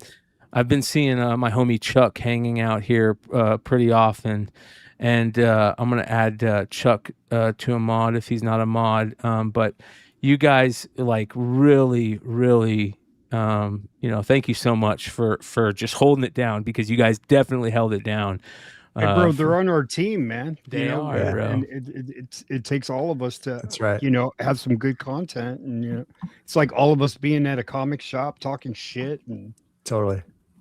He's one of us. One of us. Hey, I do think you need to figure out how to get a clip of that 4 inches wide, though. I know, right? I know. I think I'll we make need that my in our own. life. If not, yeah. I think we need it in our life. So here's the next Magic the Gathering card. This is Uncanny X-Men issue number 30. And bro, look at this. They got a unbeatable Squirrel Girl card. This is Kim Dingwall. And here's the only reason why I think this is probably really crazy is that it's, the Squirrel Girl beat Thanos. You know what I mean? She's powerful as fuck. So her card is probably really powerful in this set. You know what I mean? Shout out to Luis Mendoza for being a member for 25 months. Appreciate you, bro. What's up, Lewis? He's one of the good guys. Wait, her phrase is eat nuts and kick butts. Yeah. Right? Yeah, we're here to eat nuts and kick butts. These nuts. These nuts. Your butts. DJ says, bro said it was 4 inches and dipped and left the show. LMAO. Yeah. and that's true because unfortunately Jesse James, it was his final show being a regular host on the industry show, which is very bittersweet. He just doesn't have the time opening a new store out there in Florida to be on the show every week. So we're gonna have him. He's gonna be a guest host on, but we're doing some really cool stuff. As a matter of fact, for the industry show, what I'm doing is I'm gonna create a group of retailers, a rotating group of retailers. I think we're gonna add Stephen Fuentes from Most Wanted Comics. We're going to add JC Troll from Trolls Comics, James from Hive Comics.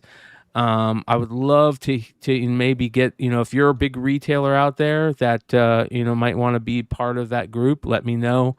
We want to have, multiple different types of retailers. We want brick and mortar guys. We want online only guys. We want, different points of view. And that's the way we're going to kind of play it. So if that's something you guys are interested, get a hold of me and let me know. Nice. Hey, all I heard was that you're taking applications for the comic Illuminati. Yeah. Heard it right. All right. What if Thor issue number 1? This is a Yasmin Putri 1/25. You know how all her covers at DC, even the open order variants, are just going crazy right now. This is a Marvel cover 1/25. And this is a ratio variant, so I have a feeling, it's a dope cover. Took me a sec to find Thor's face, though. Like, my eyes kind of tripped out for a sec. Somebody told me that Donny Cates, there was a new article on Donny Cates. Have you guys heard about this? No. Somebody had Pull mentioned it that up. there might be a new article on Donny Cates. Let me see here. Joe, what'd you do to him? Nothing, man. Man, Where were you? I hope Where this were you last motherfucker- night? I hope he gets better. Man, that'd be crazy if he just jumped on the title and said, "Let's go, rock and roll." Yeah, Rock I and miss roll. Donny Cates, dude. I see Thor, So much. I see Venom, I see Spider-Man, and I just want Donny Cates. You know what I mean? So I'd love to see him on X-Men. Just reboot X-Men and put Donny Cates on X-Men. Oh Yeah. god, dude. Yeah. Gosh. Get What- back to what's a the single state- team. I mean, I feel the X-Men, but I just, man, they got to reboot Spider-Man because look what it's done with Batman. Yeah. Like, Marvel just needs to give him what he's always wanted and give him the ASM title. Yeah, what I mean? maybe. I do want to see Yeah. what Hickman does with this series of this run, this long way home run. yeah, I like when Hickman has a chance to actually cook. Like he does some Yeah. good stuff. You know, the House of X stuff really crumbled because of that, threatened legal action yeah. where it started with Moira McTaggart and sort of these like multiple lives, and they had to pivot. That Yeah, was and when you're that far deep in it, you're not going to win. You know. no. So they just had to pivot and piece together what they could. But Hickman, up until that point, had done some really, really good stuff. did. And so I'm And excited. there were a to lot see of him on great Spider-Man. covers that Yeah. He was building a great foundation Yeah. to go to something great. Yeah, we don't know But where then it it would have just- gone. Yeah. Yeah, yeah, and then they lost me when you had to read 6 different titles just to keep up with every Yep. single thing that's going on. Like, Yep. I was just like, kind of like, nope. I was like, Yep. I'll read a few of these, and then if they're no good, then I know I'm not missing out. I mean, I feel like and then that's it just somewhat why Absolute Batman works, right? Like there are other Absolute titles, but like you're really focused on Absolute Batman. Dude, yes, we need to talk about this cover. Chris Holy Anka. smoke. Is that Fritz? Huh? Who is this? Anka. Is that Anka? Yep. Yeah. Holy shit, Oh It wow! must work out. Mama! If you guys were watching Mama, overload. Saturday night's show, you might have gotten a little bit of information. But when we showed this was a Saturday night's a few weeks ago, I think, on FOC. Davis Ryder said, "Man, wouldn't this be a cool Virgin cover?" And Yeah. if you guys are following Davis Ryder, of course he dropped this as a Virgin cover. I think super limited. I don't know if it's gone up for sale yet, and he was right. Yes. Yes, yes, please. It's just really well executed composition there. Good new outfit, good character design. The blue I like that. lipstick. Yeah, pops. Yeah. Ooh, it Really drops pops. tomorrow. Is what he's saying in the chat. Hey, Davis, Yeah, let's there's do it. Davis, What's up, yeah. Davis? This is fire, bro. Hey, you have the Yeah. link. Jump on. Where you at, bro? Send him Yeah, away. Um, Get over here.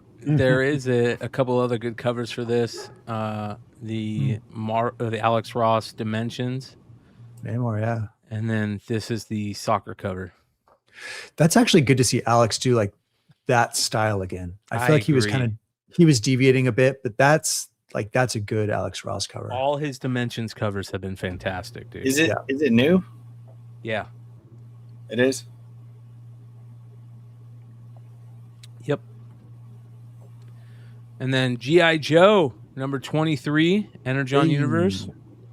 Ben Oliver, Yeah. Baroness. Mama. Good. Honestly, the sad thing is Ben Oliver's so good that this cover is just okay. Yeah. That's what I was just about to say. I was about For to be like, anybody this is else, a it's neck probably pretty good, but for Ben Oliver, Right, yeah. it's all right.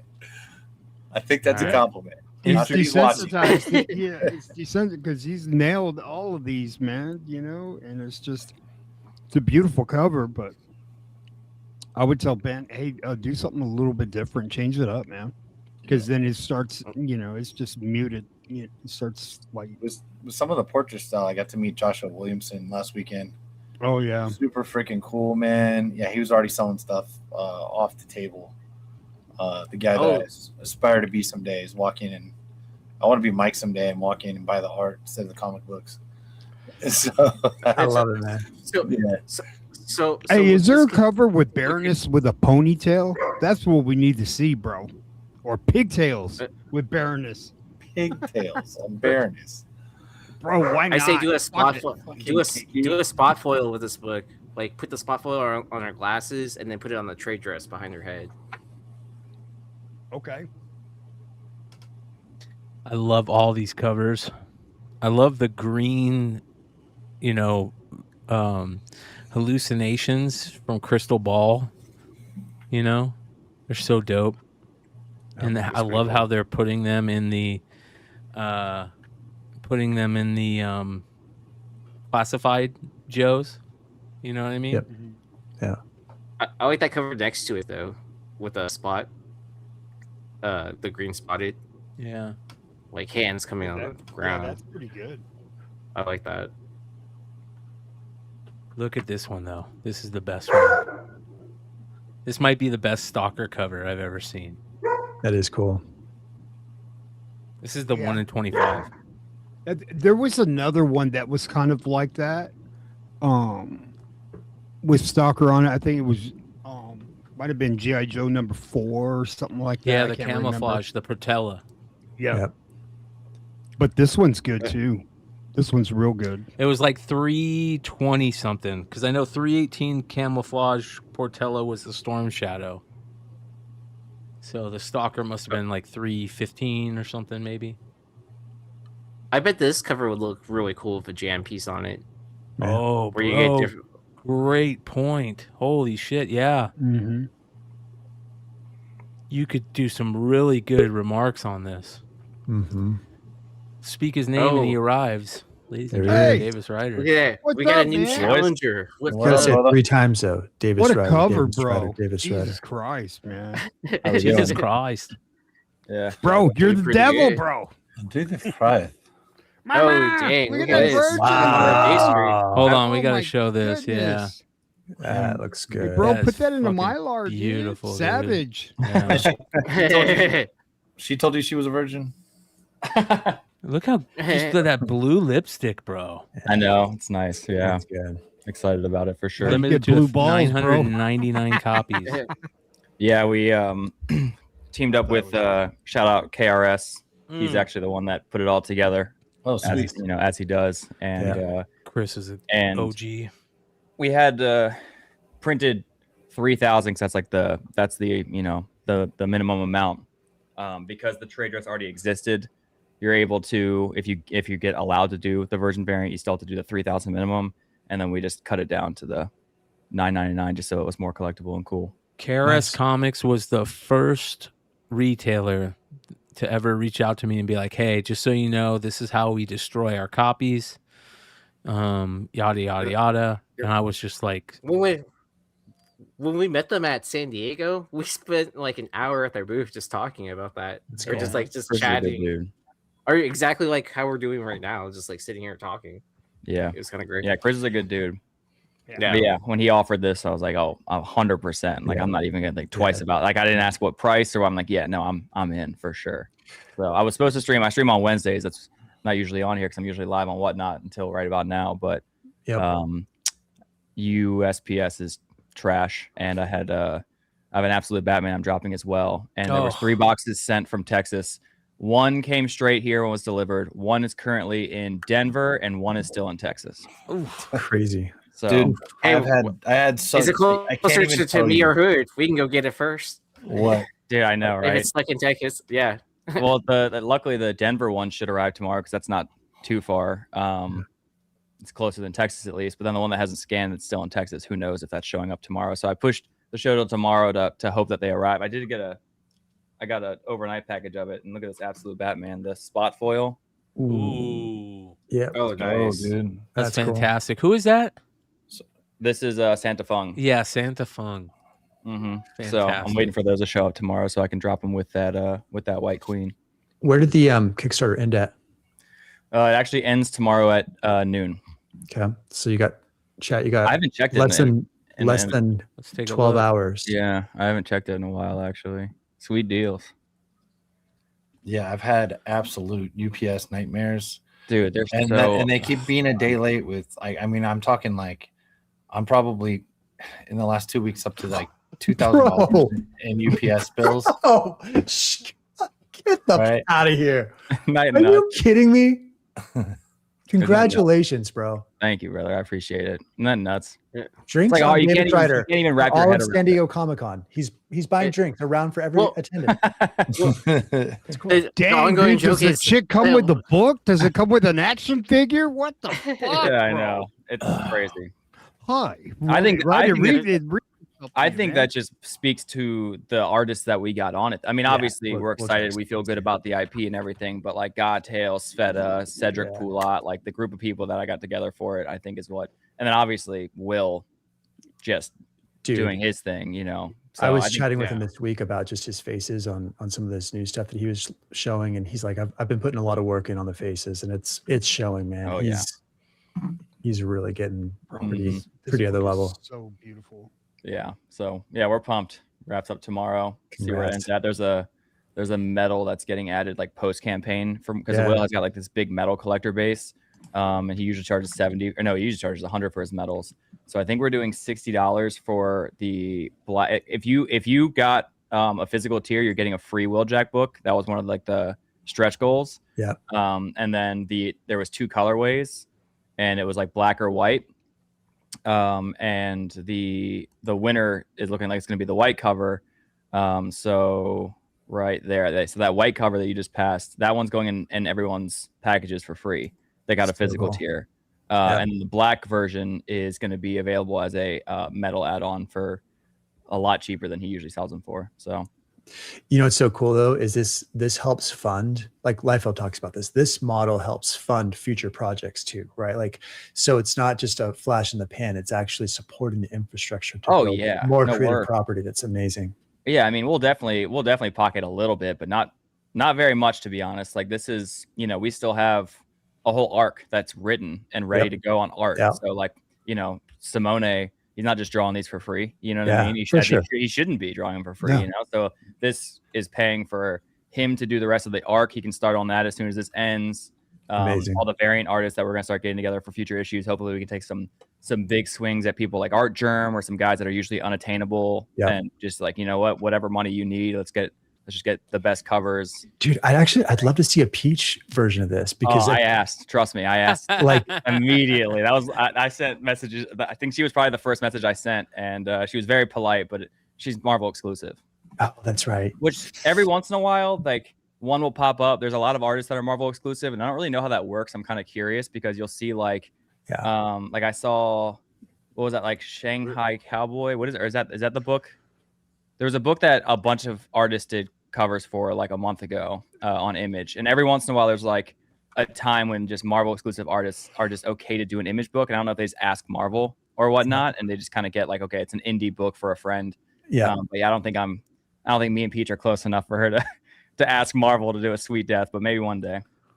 Was it Shaolin Cowboys a few years ago? That's Jeff Darrow, right? Yeah. I thought that was, that's it. Yeah. That's when you just start using Wheeljack to go around to ask people. That's true. Yeah. Yeah. I mean, he definitely asked some people as well. And it was also like a tight time thing. I'm sure that, you know, the next go around we'll have more opportunities for sure. Was it? Oh yeah, it was Shaolin Cowboy. She did a cover for it. Yep. AI Alive. Staying AI live. So they're bringing it back, and she did a cover for it. But yeah, there's Otley did a cover for it too. Yep, and that's what I mean. Like, there's some, like, every once in a while a project like this will pop up where you're like, these artists that are just unattainable. It's kind of like Dork, where it was like Otley and Stegman were the two ratios, and it's like, what a fucking lineup of ratios, you know? Yeah. Helps to be in the fold, right? Yeah, exactly. So that's This is Super Creep Show. This is a badass 141 homage. Yeah. I love that. They did they've been doing homages this whole time for all these issues. Right. So they're going to continue that. Gun Honey has a ton of covers. Obviously, I saw that. Yeah. Dude, I emailed them about getting this as a different version. I didn't hear it. Yeah, and they're not going to give it. I was like, it was actually funny when we were on a show one night when you brought this up. And on the side, I just went over and I emailed the publisher, and I was like, "Is there any chance of getting this in some format that you aren't using it?" An embossed, an embossed spot gloss, God, what a fucking cover, man! That's cool. and there's 3 different versions of it. I love the art germ too. You guys know I always talk about this, but my favorite art germ is that new. The Pouliot. It's fantastic. That's killer. Yeah, I think there's a Godtail, right? Is there a Godtail of this one? Yeah, right there. There's Godtail. God, what a fun series to do stuff on. This Talavera, oh my lord.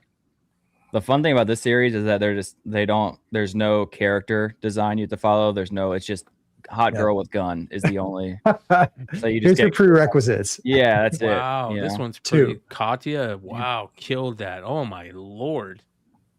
She just turned in a Sweet Death for San Diego, actually. Oh yeah, bro, Katya is gonna kill Sweet Death. Mm-hmm. Bro, look how good this Hood. Where are you at? Look, do you see this? Right here, man. Oh my god, he's in the moment. His mind's going right now. No, Katya's killing it. She's only getting better. Yeah. Not to say that she was bad like a year or so ago, but it seems like in the last year she has fucking killing it. Did Knight have that with Dex? I missed a bunch of these. Fucking heroes. kill me, shoot me right now, damn it! Knight of Comics. Yeah, he was there. Good to see him. Perillo, dude, I love that. I'll be right back. I gotta go to the bathroom. I bet you do. Well, is that dude, how about that right there? Jeez. We've been talking about this. She was getting killed with. Okay, doesn't that look detached? Doesn't Shikari? that look hey, bro, detached? Oh, yeah, Shikari's wild. oh my god! But I love the art germ. I love this style art germ right here. Is that a coloring book? The Copic. Copic. Yeah. Copic. Like Copic markers. Yep. Bro, look at that one. Oh my Yeah, but you need. Who is that? Who did Yeah, that? Do you really need 6 covers of the same thing? 6? They're probably all ratio. I think that's the open to order one, so that means that they just Titan was just. There's probably a 1 in 10, a 1 in 11, a 1 in 12. Yeah. There's something going on with their site. I don't recognize the artist for Yasmin. Yeah, I've never heard of that. Yasmin. Who drew that doubles down? Uh, It's that one outlier there, like Walter Figueroa. I almost, when I first saw that, I was like, "Is that like a Manning brother or something?" It almost looks like a Manning. All right. Hello, Darkness Frizen. Hello. Hello. Damn, bro. Bro, that's sick. I wonder if that sold over the weekend at Heroes. It had to, right? Yeah. Come on. Yeah. And she was I don't know. right? Leg. Yeah, Leg. Did you look through her OA book? Because she usually keeps it on her table, like as you're waiting for autographs or whatever. Oh, that's sick. Now we get to have the fun conversation, ladies and gentlemen. Ito. This is Something is Killing the Children, number 48. This is a Boom Direct Reserve glow in the dark. It's probably already gone because there was only 300 copies. Shout out to fucking Greg Hopkins and the team over at Boom that continue to have their finger on the pulse. Holy cow, have I been hearing a lot about Ito this week because of the whole bottom shelf crash out. And I will say this, I'm in a very lucky position not being a retailer. So I always, there is a thing at the beginning of every show that all people speak for themselves. And I speak for myself, who is a non-retailer. It's very nice being a non-retailer because you get to talk about a lot of things that you hear that isn't going to affect your retailing business. And I'll say this, Ito has been taking some hits this week, and not for no fault of his own. He thought he was just, working with a retailer, but said retailer has had the biggest crash out of any retailer I've seen have a crash out in the last 6-7 months.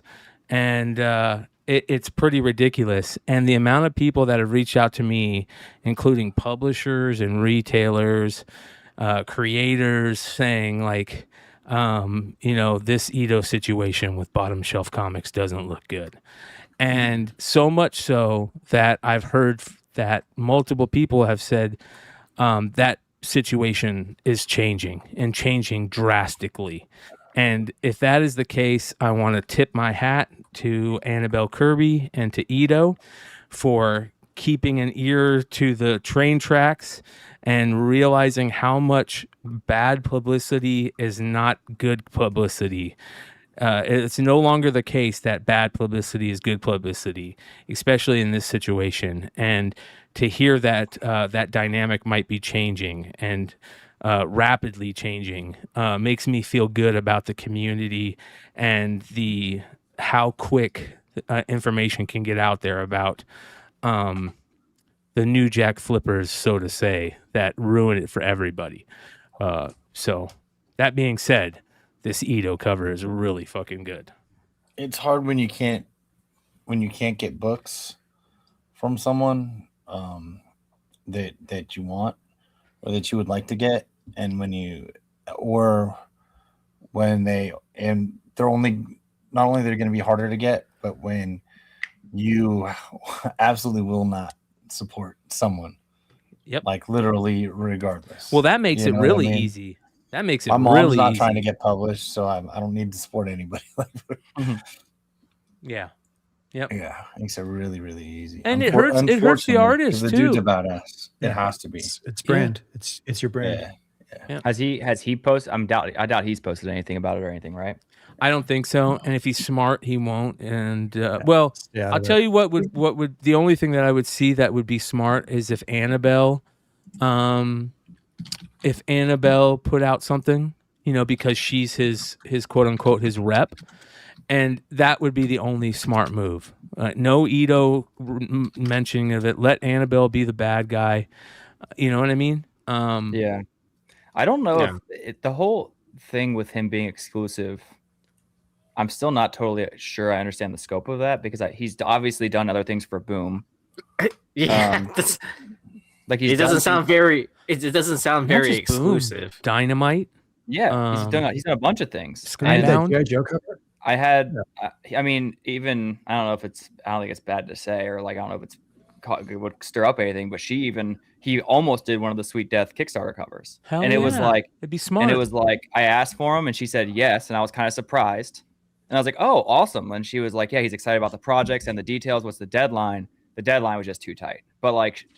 And then she even was like, he actually is going to see if he can make it work. So it wasn't even just like, deadline's too tight to get out of it. She was like, let me see. And then got back to me like a week later. I was like, he can't. So there was like, he could have done a cover seemingly. So I'm not totally sure like if he was fully exclusive or what the logistics of that were. But here's the funny thing. And this is from what I hear. Again, this is just rumor at this point. This is a little birdie, sat on my shoulder and told me that from Ito's point of view, that exclusivity shit was just a handshake deal. There was no contract made about exclusivity, and it was kind of just like most things in comics, there are no contracts unless you're working with the bigger publishers.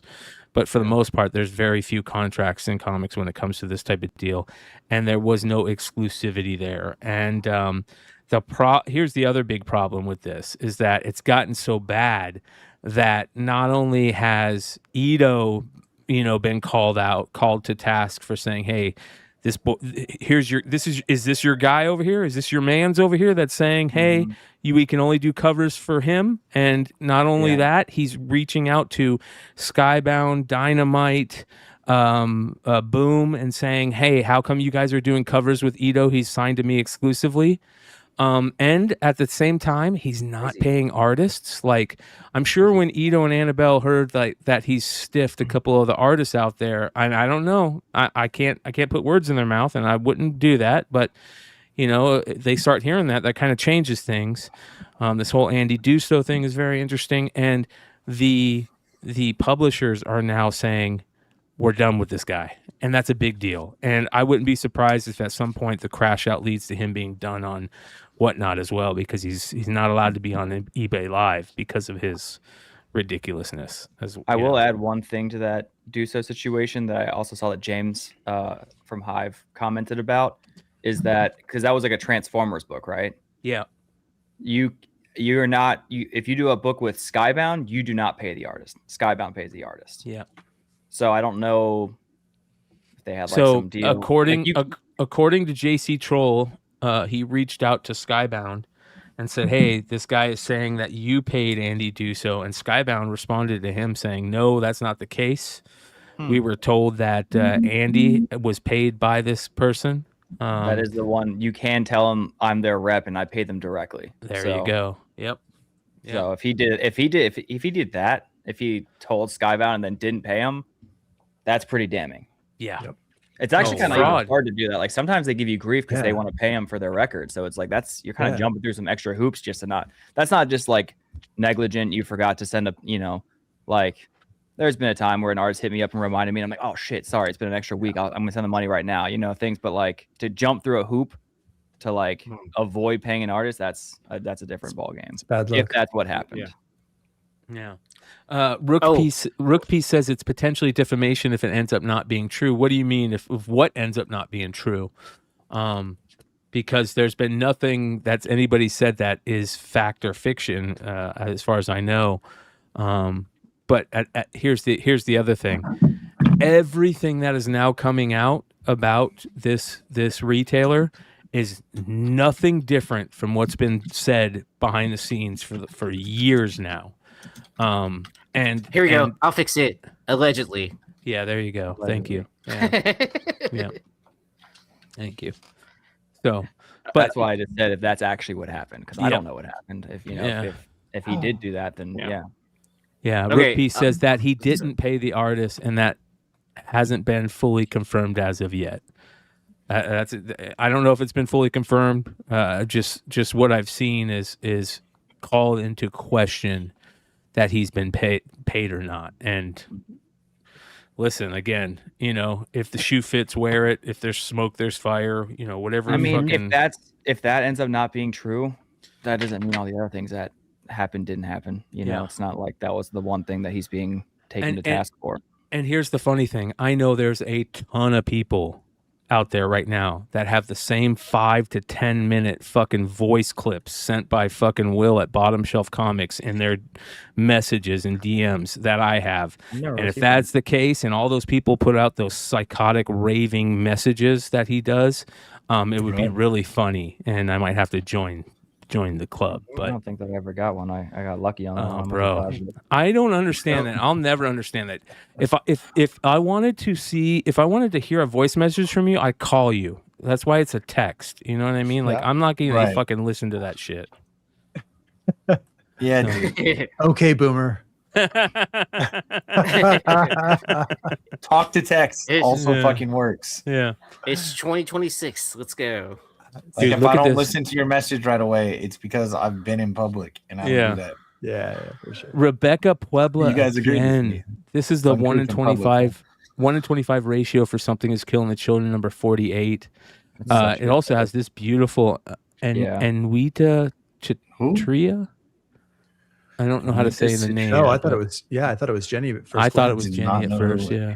Hey, bro, go down the rabbit hole, Brian. Let's see what's up. See? All right, here we go. She's weird in a good way. Actually, I looked her up when I saw this cover. Mm-hmm. All right, we're already following. That's a good thing. So when's your cover with her coming out then? This is how it happened. Oh, look at that beauty cover right there. Oh, yeah. That's nice. All right, we got to see what caused us to follow her in the first place. Oh, right here. I could tell you right now. It's this. Yeah, that's. It is that. I remember this. Yep. She's like, she kind of has a Frizen, like her. I don't want to say she looks like Frizen, but she feels like she has her own style in a similar vein as Frizen. You know what I mean? Like they're on two separate lanes going the same way kind of thing. Yep. That's a good way to put it, actually. Yeah. Oh, I can see that because of the limited color palette. And the like kind of very simple and striking. Very striking. Yeah. Yeah. And Jenny did a Frankenstein cover that looked And amazing. the similar. You see that thickness cover on the right? Yes, dude. That thickness cover is fucking crazy. That is great, man. Look at that. It's cool. Well, like, yeah. When did that come out? Look at this one right here. That one's sick. These are creepy. Bro. Yeah. Some good stuff. Oh man. Like he barely even colored that. She just kind of did like a gradient that fades behind the lines. Like that's super cool. I've definitely been on that acid trip. It's not fun. She's good. Yeah. Mm-hmm. No, it's fun. But I don't recommend it for everyone. Yeah. Allegedly.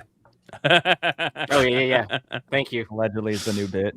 Yeah. Now Wednesday's bit. Yeah. That artist is coming. You're going to hear more from her. That's Like, cool. she's She's gonna too blow good. up allegedly. Yeah. Allegedly. I upgraded that from is- yes to allegedly. I mean, that's like 4 inches wide right there. Allegedly. Oh my gosh. And I love comic books, man. Yeah. Clubhouse, bro. I know, Clubhouse. dude. Fucking stuff. really good Allegedly. new comic book day this week. That's for sure. Yo, we didn't talk about Battle Beast. Oh yeah, we didn't talk about Battle Beast. You're This right. was Yeah. a fairly big issue. Yeah, you're right. Holy Hold on. smokes! I Can I read it. do a spoiler here? Yes. They kill him. Dude, look at these interiors. Ooh, Hold on. Yeah, dude. Bro, God Conquest damn. is chewing on Battle Beast's sword. Are you And kidding that sword is like in the comic is also like that's a sword. That's not just like some weapon. That's a Right. Well, That's, I feel that's like where Battle Beast injures himself, right? To put himself on the Yes. scene. kind of not a spoiler though, because this is all like prequel stuff. Yeah, So I guess yeah, even yeah. seeing stuff like this is like well, know. we heard some really good stuff about this, that's happening because of what's going on in Battle Beast and how they're treating this in the future for Invincible, where they're going to be doing, like all the different side characters. It's going to I hope continue so. with the numbering of Battle Beast, would but you it's want not to going to be be next? Battle Beast, yeah, because I'm Thrag or I'm Thrag. just shocked that they have not had an Omni-Man run. Like I feel like that would be the best-selling book in shops. Yeah. I want to Right. see Everyone Alan loves the Alan the Alien. Alien. Yeah. He was on Earth for like what 20 years or whatever Yeah. before we picked it up. So it's like that's a lot of story you can put in. Even you can do pre-Earth obviously, but now you kind of a bit of what happened on Earth, so you can kind of plug and play that a little bit. There's so many characters. Space Racer. I mean, you can go through and Space just Racer do, would be interesting. yeah, so many he's offshoots. cool. I Good got world this, building. somebody sent me this screenshot. There was an ad from Skybound. Cool. Brian, I just sent it to you. I don't know what this could mean, but they're talking about Oh. using Marvel's $54 billion playbook to scale their franchises. Yeah, they're gonna start an IPO. I don't know if they're starting an IPO, but you can invest in Skybound. They have it right now where you can invest. They've already had Okay. like 1,500 people or so invest, but Yeah. Okay. here's like, I mean, I don't know what By the their way. strategy is, but just you got to make sure that you're not going to get your shares diluted in anything you invest. Oh Oh yeah. my gosh. That's the Yeah. Rochdale Inn. Yeah. Wow. Yeah. That's beautiful. Wow. Are And then wraparounds allegedly- significantly more expensive to produce? No. No. Surprisingly, no. And then I don't know, allegedly that we're actually not must be a card. financial advisors. We're Just- not. Just so yeah. Let me look at my. Or we are. Let me see what my Allegedly. I don't think I they love even Chad charge- Cave's comment. He goes, I hated Throg killing him. Fuck that story. And then he wore him. Dude, when he wore Battle So Beast, disrespectful and so Oh. respectful at the same time. It's crazy. bro. Oh, That's when I knew I was like, this is a bad motherfucker, dude. And here's the funny thing. I remember I read that. And I think I reached out to Mighty Melvin. And I was like, yeah, I get it now, bro. I get it. You know? Yeah. I actually got that first cover there on the far left. That's the one I picked up. The I just athlete, like the both of them Ryan kind of Otley. face to face. Yeah, I thought face to face. I thought that was cool. I just sent out my 120 to get graded too. I got Nice. a Battle Beast book back from CGC today. Oh, yeah? So number 19, 9.8, signed by Kirkman and Otley, the first on the census. Wow. Nice. It's a little That something. worked out. The Yeah, real shout out number Doc 19 or the foil? No, fucking legit. OG. Wow. Yeah, Doc Joe found me the copy signed by Kirkman. The Kirkman's JSA and the Otley's yellow. Wow. Wow. So Yeah, that's pretty it came back badass. today. Good for Mhm. you, man. So I got something funny to show you guys. I did an eBay live sale on Sunday. I'm going to be doing eBay live sales every Sunday, you guys. Whatnot every Thursdays and cards every Monday on eBay Live. But one of the books that I sold was this. You guys know I love my Wizards. Oh yeah. And this is the J. Scott Campbell Snake Eyes Wolverine. This is the B cover, right? So fucking underrated. That's cool. This was like right after 9/11. But there's something really special about this, and this is what I love about like doing live sales. Especially, I do live sales differently. I'm very slow and methodical. I talk about everything, and I'm like, showing. I go, well, if we're gonna sell this, we got to open up and see what's in it. You guys are gonna shit when you see this. So it's got all the stuff in there. You go to the preview page. Hold on here. So it shows all the 9/11 stuff, and we looked at the number one book that in the top 10 that week. It was the 36, the Amazing Spider-Man 36. The black cover. Yeah, but one of the previews. This is fucking nuts, dude. I can't believe this, and this is why I love these fucking old magazines, man. Going through these. Speaking of Ryan Otley, do you guys know Ryan Otley's where his first work was, where it was printed? It was printed in a book called Digital Webbing Presents, number 5. And if you know who Scotty Young is, then you know that Scotty's very first work was in Digital Webbing Presents as well. Okay, check this out. Worldwide Web Spinners. Oh, look, Big Leg has got it right there. Oh, look at that. Leg, you fucking got it. With the new Scotty signature from last weekend. So the back of that book, Well played, sir. the back of that cover is this cover right here. And that's Scotty Young's very first professional work. Now check this out. Listen to what it says in here. It says, Digital Webbing Presents is the collective effort of a group of young hopefuls like new Marvel artists Dean Nucleus and Scott Young, who came together through a website. Huh. How crazy is that? So this is the first freaking, you know what I mean? Like if they're previewing it, this is people are gonna start wanting to find this wizard. It's wizard number 126. Joe, inside back cover. Didn't we find those? Inside back cover. Inside. Did we find those a long time ago? Leg, hold on. Yep. On Flipside, that's how Joe and I became like best friends. On Flipside, so you can see next issue covered by Scott Young. Yeah, and here's the other crazy thing. It's got all the stuff on there. Wow. The reason I know about this is because I bought it for that because of the Beyond Wednesday's creator first list. You know what I mean? So. Me and Aaron actually bought that book on the same fucking day, and we didn't even know we were good. Hey, look what I picked up yesterday. I go, I bought that book too. That's crazy. Yeah, like we were literally showing off pickups on Tales from the Flip Side, and I don't remember who went first or whatever. But now you went first because I go, motherfucker, I just bought that too. Yeah, because we were all showing off like random, the random stuff we were picking up, and I literally just bought that because it had. I mean, how often are you going to find Snake Eyes and Wolverine fighting? Amazing. Yeah. Yeah, it's a great cover to have for that. You're hunting down. You're also getting a really cool cover, which is and the shop I stopped at, they just have piles of wizards that they sell for like $3, $2, or whatever. So they piles of wizard slates. Well, there's multiple creators first in that whole run, dude. That's cool. Scotty, Ryan Otley, John Layman, and I think there's one other one, if I'm not mistaken. Crazy. So, yeah. Yo, guys, we are 1 month away from San Diego. Don't talk about it. Yeah. I graduated high school 29 years ago today. Hey. God damn it. Hey, you guys want to see the greatest wizard of all? Yes. Put those sleeves away. Hey, you guys want to see the greatest? Oh, yeah. Oh, wow. The greatest wizard cover. Wow. Love it, dude. Hell yeah. You're not wrong. That's pretty cool. So I need to send these out, but I'm Disney afraid I buys may Marvel. never see them again, dude. Oh, you're talking about the picture. I was thinking about Disney buys Marvel and Hulk with the bunny with the Mickey ears. Have you? I had a.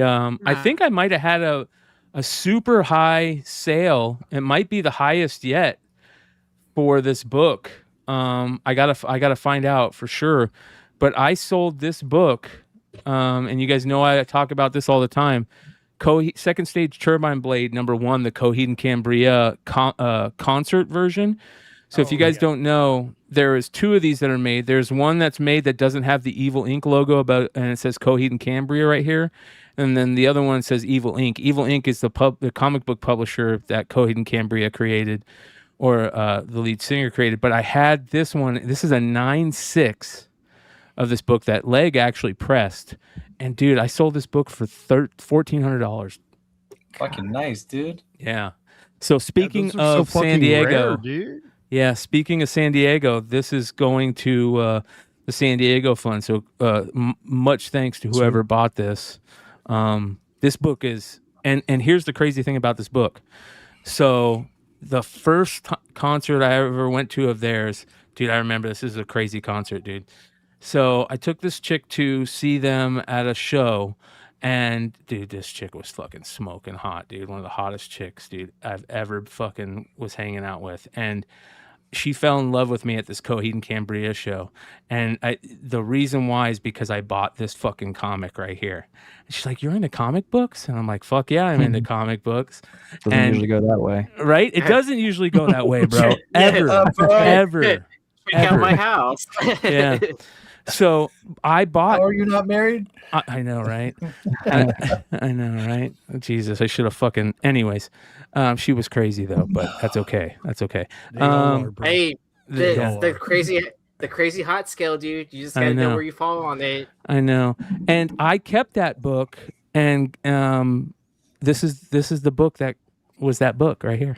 So it got sold for $1,400. I have like 4 or 5 more that I bought. The next year I went to San Diego, and Claudio was at San Diego at the Evil Inc. booth, and nobody knew who he was. And I walked up, I was like, "Holy shit!" And I go, "I love that comic book you guys put out at your concerts." He goes, "You want some more? I got some signed right here." So I bought like 4 or 5 signed copies that I have that I still haven't had pressed and graded. So Hood and Leg, you might be pressing some more of these coming up. That's awesome.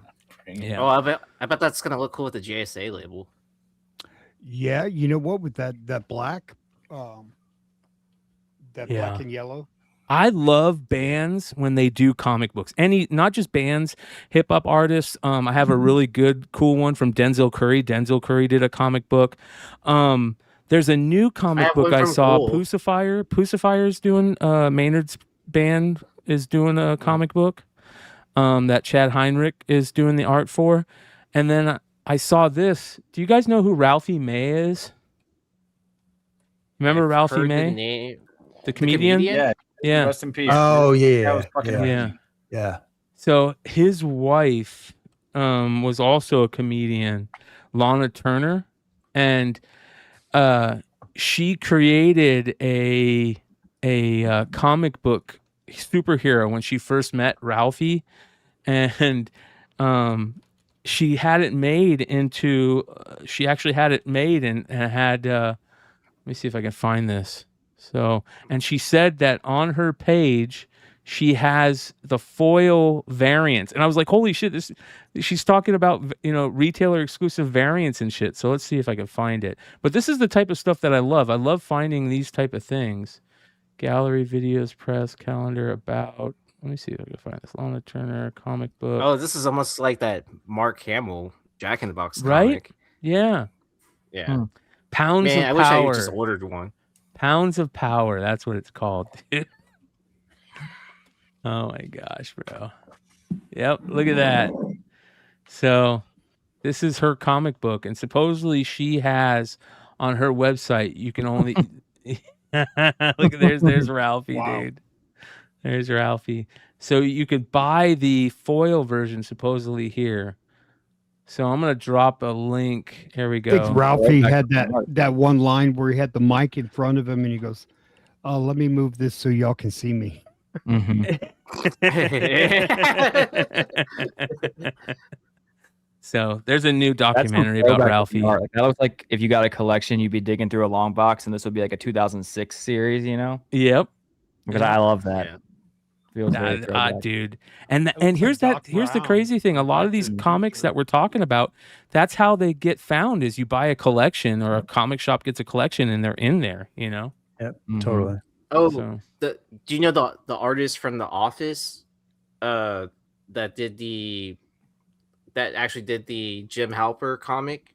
Like he actually started printing out some of his own too as well. Oh, really? Yeah, this was done a long time ago, like at least 5 or 6 years ago. Yeah, I need one of those.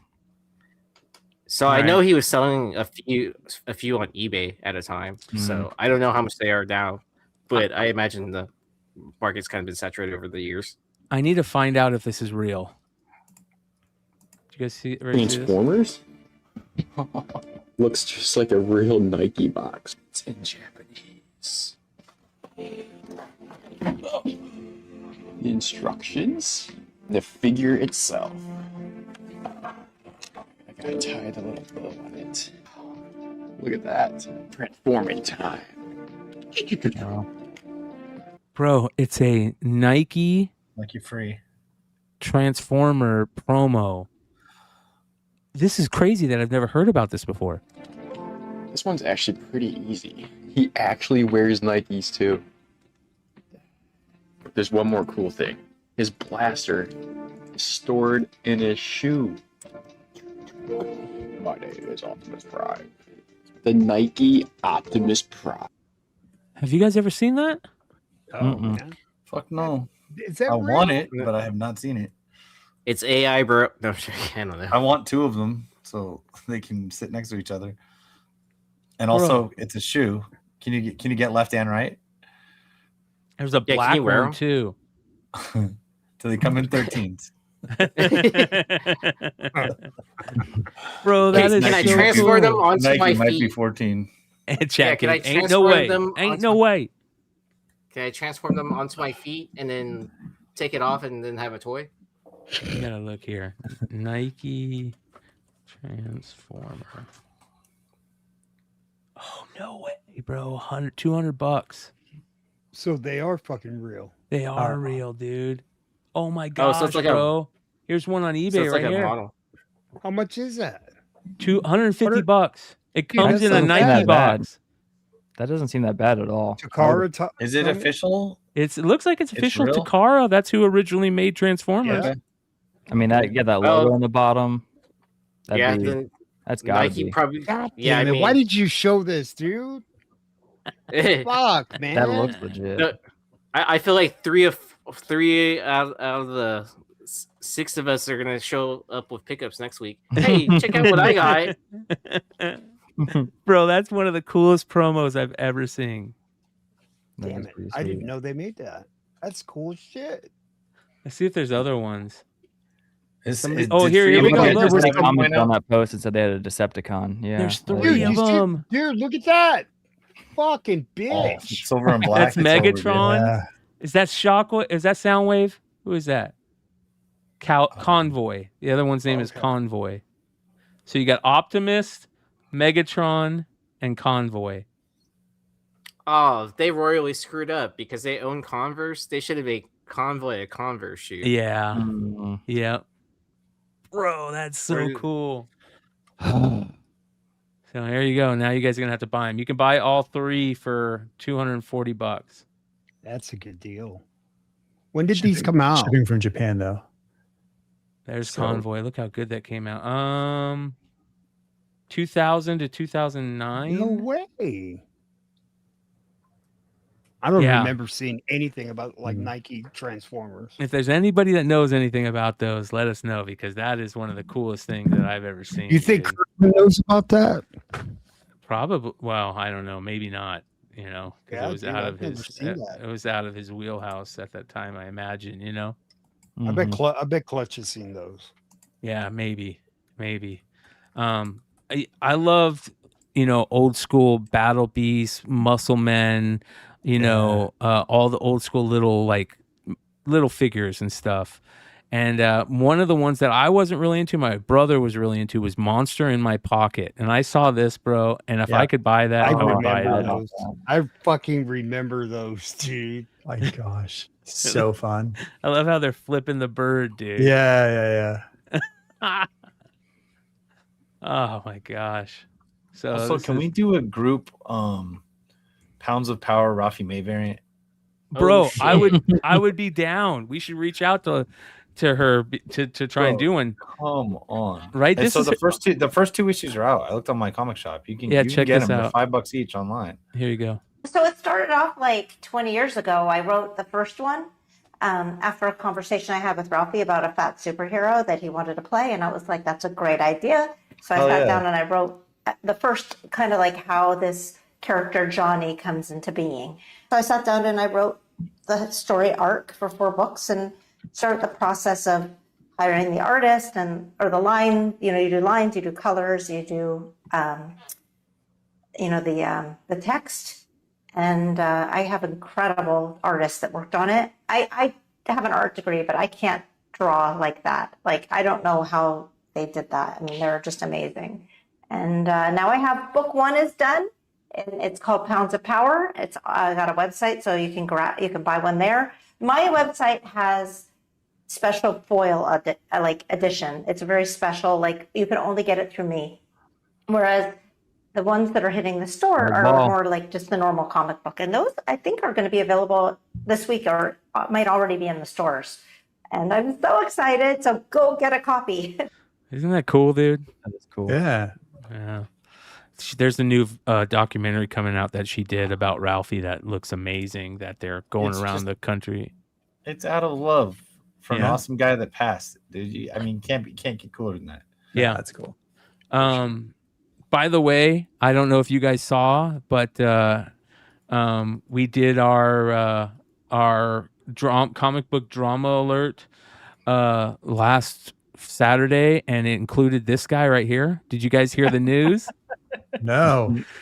He got arrested. Oh, this guy's gonna be sucking a lot of lolly, dude. 7 counts of theft and bank fraud and all kinds of shit.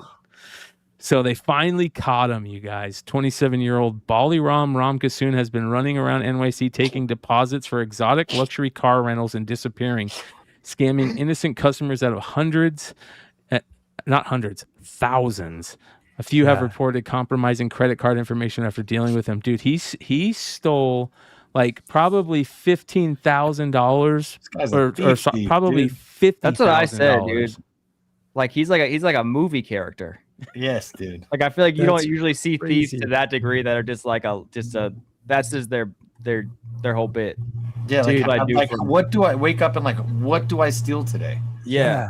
What is the best way to not legitimately make money and just steal something? Yeah, that's like his job. Yeah, legitimately just how he spends his time. Or to have his workers go steal books at cons and pretend they fired him, and you can hear him in the background. They walk by in the video. I haven't seen this. It's my cousin.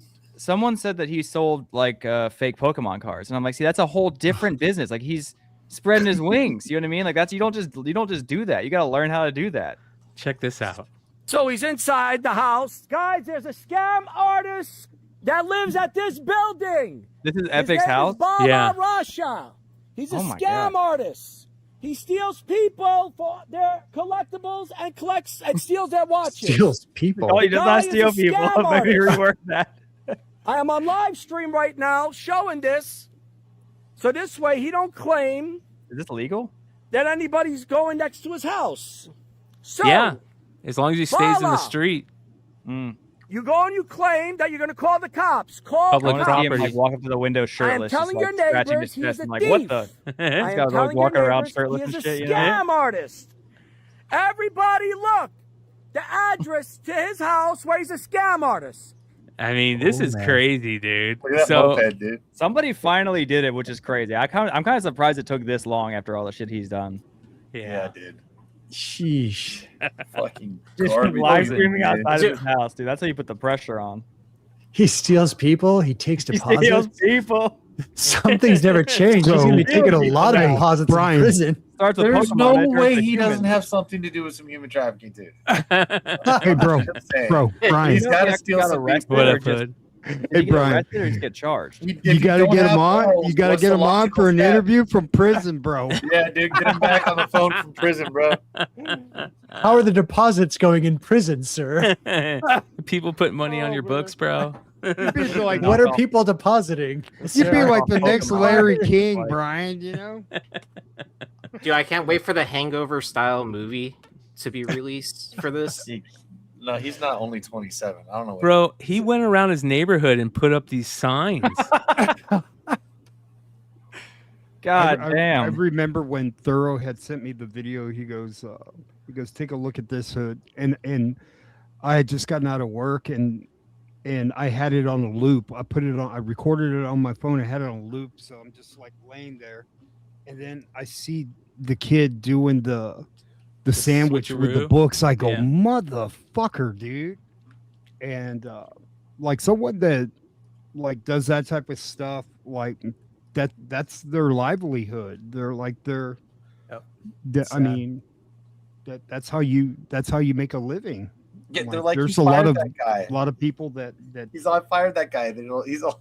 Yeah. Well, he's right there in the house sure, behind you, dude. He's always my cousin. I can't get rid of my cousin. Right? I still remember with standing right there with stolen books. him and when I was with Thorough, him and Nick GQ or whatever getting into it, man, that was the craziest shit. Dude. They just yell at each other.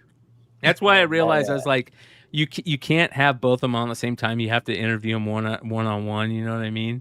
Because they're just gonna yell at each other the whole time.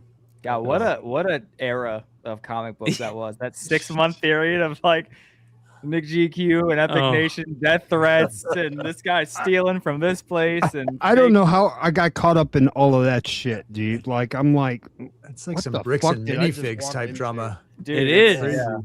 It was crazy. It was just, and it was like every week. It was just Beyond Wednesdays, and it was just Epic Nation was that's what it was going to be talked about. Because there was something else that came out. The fact of COVID and people stewing about shit, and But Leg is right. It's like that's like his whole. That's his life. His life is just Ripping people fraud off. and stealing. But what's crazy, and I said this on Saturday's show, is it seems like I think he had it. He had for a small glimpse of life not being like that. Yeah. Because he had like a 2-year run in comic books where he was doing stuff shady behind the scenes, but he was doing a lot of legitimate real sales. He was making some cool variants until he stopped making cool variants, started making shit. But like he had a moment where he was on the up and up, but then it's like the Green Goblin mask in the corner just telling him to fucking You're like, oh, he can learn a whole new skill. Like selling Pokemon is a whole new skill, and then also he was only learning Pokemon to learn how to scam people out of more Pokemon. That's crazy. But dude, like I'm imagining him like at like his local convention, like he's trying to do an actual deal, make a book with a vendor. He's looking through his box, and then in the ear, just take the book. Take the book and hand it to your cousin. You know what I mean? Like Deal it. He folded eventually, but he could have turned a new leaf. I mean, don't you have to work like 10 times harder to be a scammer than instead of just doing legitimate business? Some people love he's the that hardest kind worker of in the world. live in that chaos. It's and the just- thrill. The thrill of it. I mean, I do remember my Pokemon. early 20s where, my friends and I, we would have competitions to see how many felonies we could break in 24 hours. Was Epic part of that group? Allegedly. Yeah. Allegedly. Well, no. So it's already past statute of limitations, so I can't be charged for it. Oh, there you And it's go. not like I'm going to detail all the crimes. 'Cause, yeah. We used to. But yeah, it's funny you say How that many because crimes I've probably committed that I didn't know I was. I gonna know, do. right? Right? The stupid shit you do when you're young, man, and you think you're invincible. Dude, one time. I mean, me in and my- Texas. Oh, go ahead. I was just gonna say one time, me and my friend, we were riding around in this. I think I was 16 and he was 17. He had like a pickup truck, and we pull into some like random, I was from Mechanicsville, Virginia. There's a lot of just open fields of just nothing, right? So he just pulls his truck off the street, and he's just doing donuts through this like field. It's just like all these crops and stuff. When we pulled out, 5 cops behind us pulled us over because it was government. It was government land that we just destroyed. And luckily for some reason we didn't really get in trouble. I mean, like our parents had to come get it. It was like, but it was like, do you know how much money, how much land you just destroyed? We did donuts for like 20 minutes, just thinking nobody's even near us. We're in the middle of nowhere, and they're just watching you guys, being like, they're totally just cheap entertainment. When do you want to go get it? It's because you didn't find the government weed or the alien ship. Yeah, they're like, oh, you were just having fun. Okay, go ahead. You didn't find anything? Go ahead. Yeah, crazy. We haven't done a market report in a while.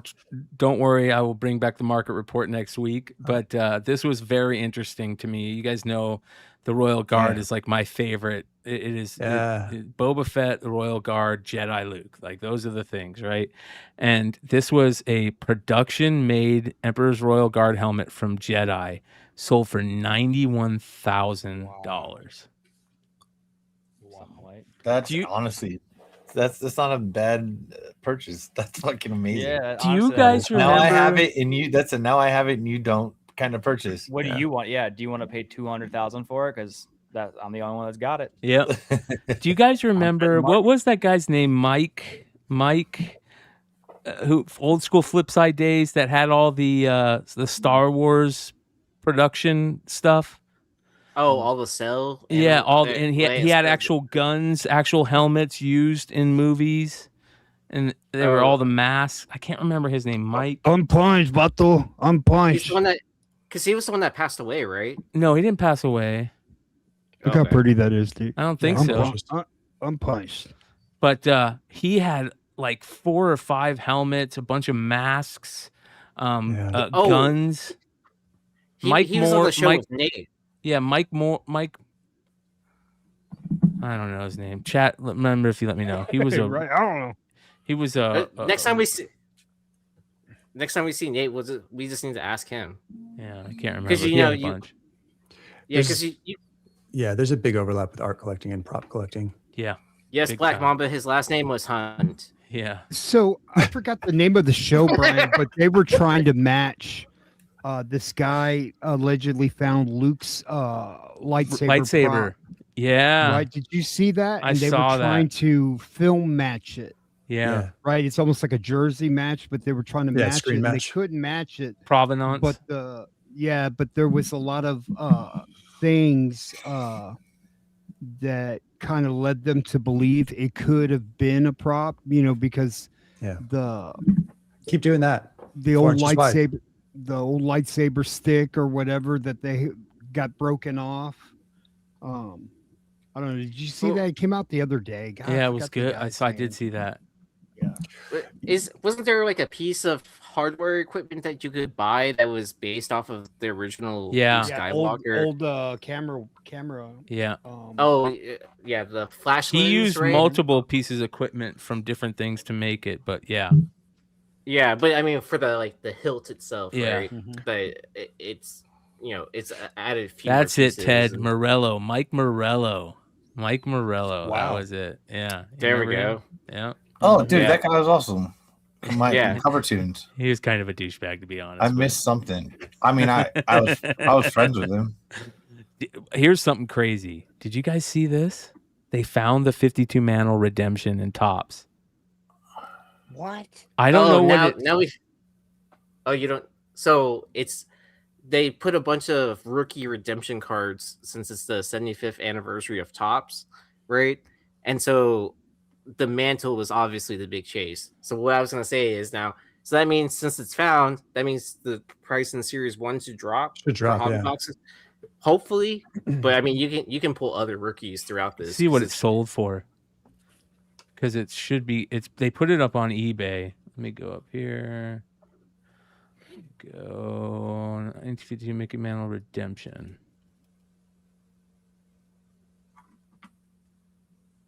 Ooh, that's cool. That's a gold foil. That's cool. Where is it? I probably need to Maybe go up here and go highest first. Yeah. Yeah. Wait, did it sell on eBay or Fanatics? Well, it looks like it's on eBay. Right here. No, buyer premium. That looks like Heritage. Oh, Heritage. Oh, golden. Okay. Oh, Okay. golden. Hold Oh on. yeah, Let's do this. current bid too. Golden. Oh, it's still going. Here it is, still right here. going. How Oh much you my think it gosh, is? dude! 170,000. It's a PSA 5. Dude, whoever pulled this that's like winning the lottery, bro. Well, look Shot themselves. Look how it presents. It's How many? beautiful. How many? I have no idea on the census here. How many graded above 5? Oh, no, I mean, there's not a lot. There's not a lot, right? Let's take a look. Most are in the ocean. Card ladder. Oh, you got to sign in. I'm not Well, gonna sign in. Al Rosen, Mr. Mint, found a whole fuckload from Back in the I believe day. and he had the only he had like 5 or 6 10s. Yeah. And Allegedly. the guy who owns the Diamondbacks did. owns the only. I think there's only 3 10s or 2 10s. 3 10s? Yeah, and one of them is owned by the owner of the Diamondbacks. All right, let's look here. 52 Topps Mantle. But what timeline are we in where all these T206 cartons of cigarettes keep on popping up everywhere? And There is unopened here's the packs? population report. What's up with that? Is that really? There's Are you 3 kidding? Gem Mint 10s. No, I'm like one is owned There's by Ken 206 Kendrick. Tobacco fucking tins popping up. yeah, dude. There's literally a full carton of Sweet Carolina. Yeah, that's still sealed right here. That's With possibly a Wagner in there, like a high grade Wagner. Right. Possibly 12 cards in there. It's the whole point. Like, yeah. I mean, like he's saying that whoever buys it should rip it on social media or whatever to, blow up their accounts. But like at the same time, like, dude, that's a museum piece. Like, you keep that shit. I would keep. It's been sealed for this long. You might as well just keep it going until it disintegrates at this point. I saved it. I just can't find it. Let's see here. They just recently found that Yeet? It's at Golden, so I don't know where. I don't know who had that. I figured it was just like somewhere in a museum somewhere or something like that, right? Like it has to be, right? I think it's right Because around here. because who's holding a carton of cigarettes for that long? The fuck is that? I just saw it, dude. As I was trying to find. Just go to the Golden Here it is. Instagram page. Oh, nice. 120-year-old card of cigarettes could be the most valuable baseball card in the entire world, worth tens of millions. See, this is an unopened carton of Sweet Capital cigarettes from around 1910, which may contain 12 legendary T206 cards inside, one in each pack. And I need you to just think about this. This was a retail cigarette product that was supposed to be opened, smoked, thrown out, and then forgotten about. That's it. In every normal fate, this carton should have been destroyed many, many decades ago. The original buyer never opened it. A store never sold the packs. It never got destroyed from humidity, thrown out in a move, damaged in storage, or opened decades later. Once the little baseball cards that can be found in here actually became worth something. No, this right here stayed perfectly intact, unopened, and preserved. You can call it magical, a time capsule from the birth of sports cards. 38 Hall of Famers are in the iconic 1909 to 1911 T206 set. And now, the owner of this carton is making it available to one of you. But whoever wins this on auction has a very tough decision to make. You Never open that. Why would you open that? That's Schrodinger's fucking card right there, bro. I mean, do you have any scientists, like seriously, about talking about deterioration or like what they think could possibly happen? I mean, there's got to be some sort of scientific something on that. Well, you know what I mean? And then just the tobacco in there alone too. Like I feel like that could stain like basically all the cards that are in there still. Yeah, that's what I'm saying. Like, could the cards like not only disintegrated almost, but the tobacco is saying, yeah. I mean, whoever ends up buying it, if you really want to see what's inside of it, just go pay to get it CT scanned. I mean, they're already doing it for all these high-end cards anyways. Obviously, whoever buys it, you can afford it. So don't cheap out on that extra step. If it turns out that thing's in there. I think the guy selling it's smart. Yeah, whoever has it. I think they probably looked into it. Yeah, with how popular CT scanning was for cards, like, are you going to tell me that they're still not doing that? I'm sure if you Google search that, like, there's probably still companies that are taking in those kind of submissions or shit. It wouldn't even surprise me if someone bought a CT scanner. The super fractor for the Shohei Ohtani Topps Chrome is on. This might be one of the best Shohei Ohtani cards ever existed right here.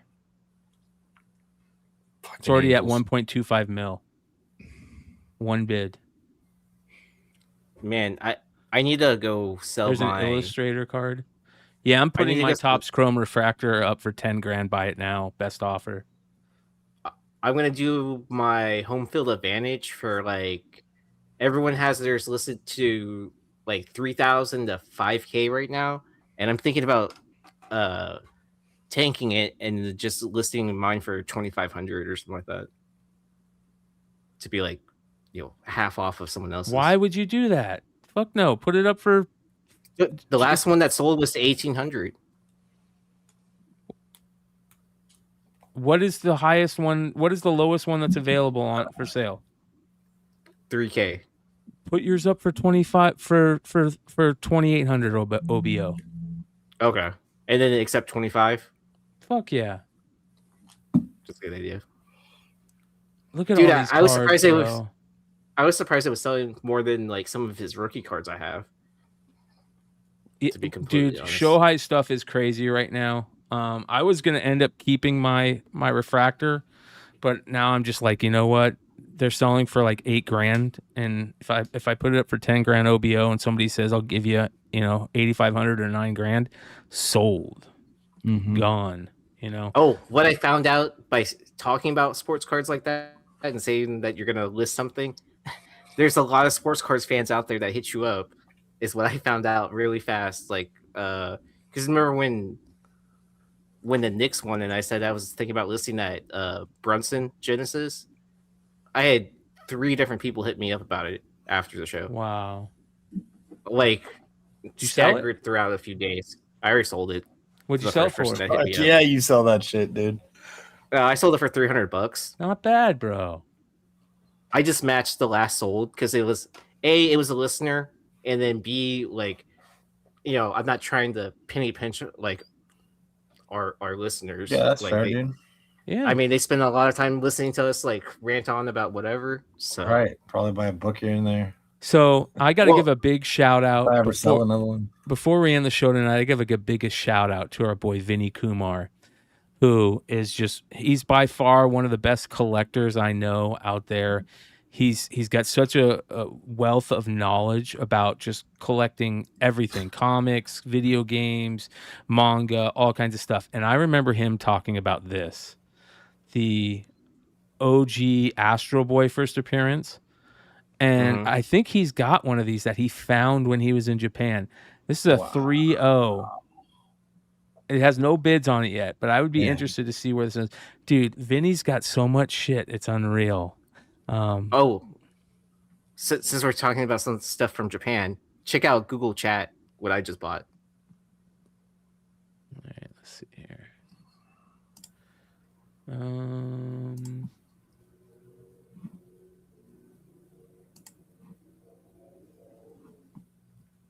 Here you go. Bro, how you even do that? Fucking Asian. When I was buying foreign comic collections, and do you know Yeah. how much 11,700 yen is? It $110. out to like $72. Not bad. I have no idea. What was the shipping? Yeah, that's with shipping. That's with shipping, bro. Nice. Yeah, So now you're gonna have to it's- order some for all of us, bro. Thanks. Yeah, it's too bad I can only order one at a time 'cause it's from the certain Japanese website. I mean, if you look at the screen closely, it does say what the name of the company is. I decided to be nice and leave it in there because There you go. there's other travel influencers that talk about this website. Before we go, you guys. In Japan. Before we go, I want to give a big shout out to all of you guys in the chat tonight that hung out with us tonight. We appreciate you guys immensely. I want to say thank you to everybody that's just been supporting the channel. Shout out to Luis, who's been a member for 25 months. I want to give a shout out to all the guys who have been members for a long time, and I'm going to do that coming up. There's like 10 of you guys that have been members since day one of memberships that I dropped memberships. It's like 40 months or something like that. And I'm going to give you guys, some love here coming up. But shout out to Lee. Shout out to Kevin Official Music Pub for the gifted memberships. Shout out to JSS Brooklyn who dropped a super chat. Shout out to Rye for the super chats and the gifted memberships last night. Hive Comics, all of you guys that have been supporting the channel, I can't thank you enough. Make sure you guys, if you guys are interested in getting something off of these websites, use the promo code Beyond10 to get at least 10% off, sometimes up to 15 to 20%, and they just, you never know. So Comics Elite, Beyond 10, KRS Comics, Beyond 10, Hive Comics, Beyond 10, SvetaShabina.com, Beyond 10, and also over at DynamicForces.com. Use the promo code Wednesday to get 10% off. We've got a lot of stuff coming up. San Diego is right around the corner, and you guys know how that works. So make sure you guys are following all these guys here. Leg has got a bunch of sales coming up. Of course, Davis is killing it on all his stuff. He's got a big Chris Anka drop coming up, so make sure you guys go check that out.